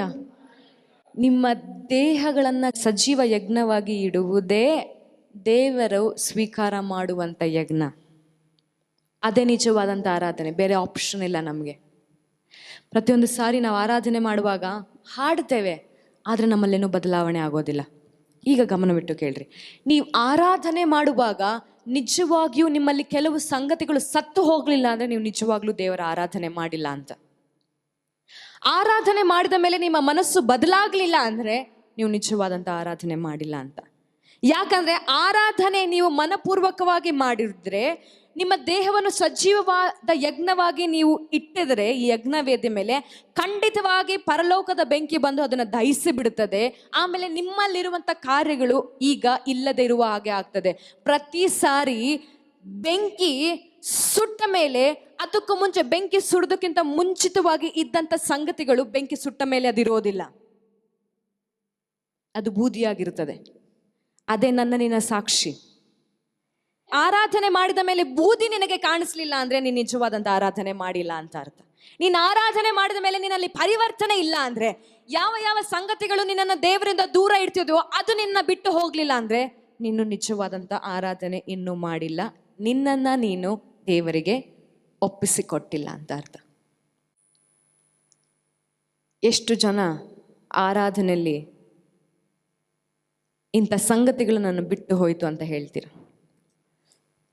ನಿಜವಾದಂಥ ಆರಾಧನೆ ಮಾಡುವಾಗ ಒಂದೇ ಸಾಲು ಹಾಡಿದ್ರೂ ಕೂಡ ಅದು ನಿನ್ನನ್ನು ದೇವರ ಬಳಿಗೆ ಎಳೆದುಕೊಂಡು ಬರ್ತಾ ಇರ್ತದೆ. ನಿಮ್ಮನ್ನು ನೀವು ಯಾವಾಗ ಸಜೀವ ಯಜ್ಞವಾಗಿ ಇಡ್ತೀರೋ ಒಂದೇ ಸಾಲು ಸಾಕು. ಸ್ವೀಕರಿಸು, ಮಾರ್ಪಡಿಸು, ನನ್ನಲ್ಲೀಗ ವಾಸ ಮಾಡು. ಇದೊಂದೇ ನಿಮ್ಮಲ್ಲಿ ಬೇಕಾದ್ರೆ ಕ್ರಿಯೆ ಮಾಡ್ತಿರುತ್ತದೆ. ಇದೊಂದೇ ನಿಮ್ಮನ್ನು ಮಾರ್ಪಡಿಸೋದಕ್ಕೆ ಪ್ರಯತ್ನ ಪಡ್ತಿರ್ತದೆ. ಇದು ನಿಜವಾದಂಥ ಆರಾಧನೆ. ಒಂದೇ ಸಾಲು ಸಾಕು. ನಾನು ಮೆಸೇಜ್ ಕೊಡಲಿಲ್ಲ ಅಂದರೂ ಅದೊಂದೇ ಸಾಲು ಸಾಕು ನಿಮ್ಮೊಟ್ಟಿಗೆ ಮಾತನಾಡೋದಕ್ಕೆ. ನಾನು ಸಂದೇಶ ಕೊಡಲಿಲ್ಲ ಅಂದರೂ ಪರವಾಗಿಲ್ಲ, ಆರಾಧನೆ ನಿಮ್ಮೊಟ್ಟಿಗೆ ಮಾತನಾಡಬೇಕು. ಅದು ನಿಜವಾದಂಥ ಸಜೀವವಾದಂಥ ಆರಾಧನೆ. ನೀವು ಹಾಡುವಂಥ ಹಾಡುಗಳು ನಿಮ್ಮೊಟ್ಟಿಗೆ ಮಾತನಾಡಬೇಕು. ಯಾವಾಗ ಹಾಡು ನಿಮ್ಮೊಟ್ಟಿಗೆ ಮಾತನಾಡ್ತದೆ, ನಿಮ್ಮಲ್ಲಿರುವುದೆಲ್ಲವೂ ನಾಶವಾದ ಮೇಲೆ ದೇವರಿಂದ ಬರುವಂಥ ಹಾಡುಗಳು ನಿಮ್ಮೊಟ್ಟಿಗೆ ಮಾತನಾಡುವಂಥದ್ದಾಗಿದೆ. ಪರಿಶುದ್ಧಾತ್ಮನು ಹಾಡಿನ ಮುಖಾಂತರವಾಗಿ ಮಾತನಾಡುವಂಥವನಾಗಿದ್ದಾನೆ. ಹಲ್ಲೆಲೂಯಾ. ಈ ಆರಾಧನೆ ನಿಮ್ಮೊಳಗೆ ದೇವರ ಮಹಿಮೆಯನ್ನು ತರುವಂಥದ್ದಾಗಿದೆ. ಹಲ್ಲೆಲೂಯಾ. ಎಷ್ಟೋ ಜನರಿಗೆ ಆಸೆ ಇದೆ, ನಾನು ದೇವರ ಬಲದಲ್ಲಿ ನಡೆಯಬೇಕು, ದೇವರ ಅಭಿಷೇಕದಲ್ಲಿ ನಡೆಯಬೇಕು, ದೇವರ ಬಲವನ್ನು ಈ ಲೋಕಕ್ಕೆ ನಾನು ಪ್ರದರ್ಶಿಸಬೇಕು. ಎಷ್ಟು ಸಂಗತಿಗಳು ಸುಟ್ಟು ಹೋಗಿದೆ ನಿಮ್ಮ ಜೀವಿತದಲ್ಲಿ. If you are not dead, you cannot carry the glory of God. ನಿನಗೆ ನೀನು ಸತ್ತು ಹೋಗಲಿಲ್ಲ ಅಂದರೆ, ಈ ಲೋಕಕ್ಕೆ ನೀನು ಸತ್ತು ಹೋಗಲಿಲ್ಲ ಅಂದರೆ, ನೀನು ದೇವರ ಮಹಿಮೆಯನ್ನು ಹೊತ್ತುಕೊಂಡು ನಡೆಯೋದಕ್ಕೆ ಸಾಧ್ಯವಿಲ್ಲ. ಇದೇ ಫೈನಲ್. ನಿಮಗೆ ನೀವು ಸಾಯಬೇಕು, ದೇವರ ಮಹಿಮೆಯನ್ನು ಹೊತ್ತುಕೊಂಡು ನಡಿಬೇಕು. ನಿನಗಾಗಿ ತಾನೇ ನಾ ಬಾಳುವೆ ಅಂದರೆ, ನನಗೋಸ್ಕರ ನಾನು ಬಾಳ್ತಾ ಇಲ್ಲ, ನಿನ್ನನ್ನೇ ತಾನೇ ನಾ ಪ್ರೀತಿಸುವೆ. ಈ ಲೋಕದ ಮೇಲೆ ನನಗೆ ಆಸೆ ಇಲ್ಲ. ನನ್ನ ಪ್ರೀತಿ ನಿನಗೆ ಮಾತ್ರ ಏಸಪ್ಪ. ನನ್ನ ಪ್ರೀತಿ ಅದು ನಿನಗೆ ಮಾತ್ರ ಸೇರಬೇಕು. ನಾನು ಯಾಕೆ ಅದನ್ನು ಬೇರೆಯವರಿಗೆ ಕೊಡಲಿ? ನಿನಗಾಗಿ ತಾನೇ ನಾ ಬಾಳುವೆ, ನಿನ್ನನ್ನೇ ತಾನೇ ನಾ ಪ್ರೀತಿಸುವೆ. ಎಷ್ಟೋ ಜನರನ್ನ ಹಾಡು ಮುಟ್ತಾ ಇದೆ ಈಗ. ಬದುಕಿದರು ನಿನಗಾಗಿಯೇ, ಸತ್ತರು ನಿನಗಾಗಿಯೇ, ನಾ ಬದುಕಿದರು ನಿನಗಾಗಿಯೇ, ನ ಸತ್ತರು ನಿನಗಾಗಿಯೇ. ಇರುವಂಥದ್ದೆಲ್ಲವನ್ನ ದೇವರ ಕೈಗೊಪ್ಪಿಸಿಕೊಟ್ಟ ಮೇಲೆ ದೇವರ ಮಹಿಮೆ ನಮ್ಮಲ್ಲಿ ಕ್ರಿಯೆ ಮಾಡೋದು. ಬಹಳ ಮೌಲ್ಯವಾಗಿರುವಂಥದ್ದು ದೇವರ ಮಹಿಮೆ. ಚಿಕ್ಕ ಚಿಕ್ಕ ಸಂಗತಿಗಳಿಗೆ ಅದು ಬರುವಂಥದ್ದಲ್ಲ. To walk with heaven it costs everything. ದೇವರೊಟ್ಟಿಗೆ ನಡೆಯುವುದು ಪ್ರತಿಯೊಂದನ್ನು ಅದು ಕೇಳುವಂಥದ್ದಾಗಿದೆ. ನಿನ್ನಲ್ಲಿ ಈ ಲೋಕದ ಹಾಗೆ ಇರುವಂಥದ್ದನ್ನು, ಈ ಲೋಕಕ್ಕೆ ಸೇರಿದವುಗಳನ್ನು ಮೊದಲು ದೇವರು ಕೇಳ್ತಾ ಇದ್ದಾನೆ. ನೀನು ನನ್ನೊಟ್ಟಿಗೆ ನಡಿಬೇಕಂದ್ರೆ ಕೃಪೆ ಸುಲಭ, ಮಹಿಮೆ ಇಟ್ಸ್ ನಾಟ್ ಈಸಿ. ಇವತ್ತು ನೀವು ದೃಢ ನಿರ್ಧಾರ ತೆಗೆದುಕೊಳ್ಳಬೇಕು. ನನ್ನಲ್ಲಿರುವುದೆಲ್ಲವನ್ನು ನಾನು ಕೊಡ್ತೇನೆ, ದೇವರ ಮಹಿಮೆಯಲ್ಲಿ ನಾನು ನಡೀತೇನೆ. ಯಾಕಂದರೆ ನನ್ನಲ್ಲಿರುವಂಥದ್ದೆಲ್ಲವೂ ಈಗ ಬೂದಿಯಾಗಿದೆ. ಈಗ ನನ್ನಲ್ಲಿರೋದು ದೇವರು ಮಾತ್ರ.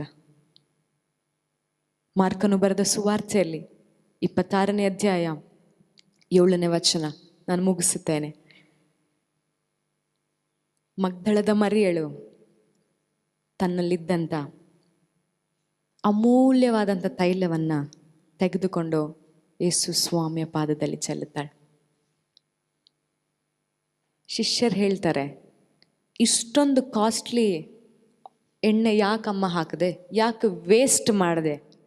ಇದ್ರ ಬದಲು ನೀನು ಬಡವರಿಗಾದರೂ ಕೊಡಬಾರ್ದಿತ್ತ? ಆದರೆ ಯೇಸು ಸ್ವಾಮಿ ಅವ್ರನ್ನ ಗದರಿಸ್ತಾರೆ. ಮಹಿಮೆಗೆ ಹೋಗಬೇಕಾಗಿರುವಂಥ ಮಾರ್ಗವನ್ನು ಇವಳು ತೋರಿಸ್ತಾ ಇದ್ದಾಳೆ, ಇವಳನ್ನು ತಡಿಬೇಡ್ರಿ ಅಂತ. ಆ ಎಣ್ಣೆ, ಆ ಭರಣಿನ ಮುರಿದು ಹಾಕಿ ಅವಳು ಎಣ್ಣೆನ ಸುರಿತಾಳಂತೆ. ಕೆಲವೊಂದು ಟ್ರಾನ್ಸ್ಲೇಷನಲ್ಲಿ ಆ ರೀತಿಯಾಗಿದೆ. ಆ ಎಣ್ಣೆ, ಆ ಭರಣಿ ತಾನು ಇಷ್ಟು ದಿನ ಗಳಿಸಿದಂಥ ಎಲ್ಲವನ್ನು ಸೂಚಿಸುವಂಥದ್ದಾಗಿದೆ. ಅದು ಕಾಸ್ಟ್ಲಿಯೆಸ್ಟ್ ಎಣ್ಣೆ. ಈಗಲೂ ಕೂಡ ಅವಳ ಡಿಗ್ನಿಟಿಯನ್ನು ಅದು ಸೂಚಿಸ್ತಾ ಇದೆ. ಅವಳ ಖ್ಯಾತಿಯನ್ನು ಅವಳು ದೇವರ ಪಾದದ ಕೆಳಗೆ ಸುರಿದಿದ್ದಾಳೆ. ಅವಳಲ್ಲಿದ್ದಂಥ ಐಶ್ವರ್ಯವನ್ನು ಅವಳು ದೇವರ ಪಾದದ ಬಳಿಗೆ ಸುರಿದಿದ್ದಾಳೆ. ಇವಳು ದೇವರ ಮಹಿಮೆಗೆ ಹೋಗುವಂತ ಮಾರ್ಗವನ್ನು ತೋರಿಸುತ್ತಿದ್ದಾಳೆ ಎಂಬುದಾಗಿ ಯೇಸು ಸ್ವಾಮಿ ಶಿಷ್ಯರಿಗೆ ಹೇಳ್ತಾರೆ. ತನ್ನ ಜೀವಿತದಲ್ಲಿ ತನಗಾಗಿ ಇಟ್ಟುಕೊಂಡಿದ್ದಂತ ತನ್ನ ಮಹಿಮೆ ಅಂದ್ರೆ ತನ್ನ ಕೂದಲುಗಳಿಂದ ಅದನ್ನು ಒರೆಸುತ್ತಾಳೆ. ಸ್ತ್ರೀಗೆ ಅವಳ ಕೂದಲೇ ಮಹಿಮೆ, ಅವಳ ಕೂದಲೇ ಅವಳಿಗೆ ಗೌರವ. ಅದರಿಂದ ಎಲ್ಲವನ್ನ ಈಗ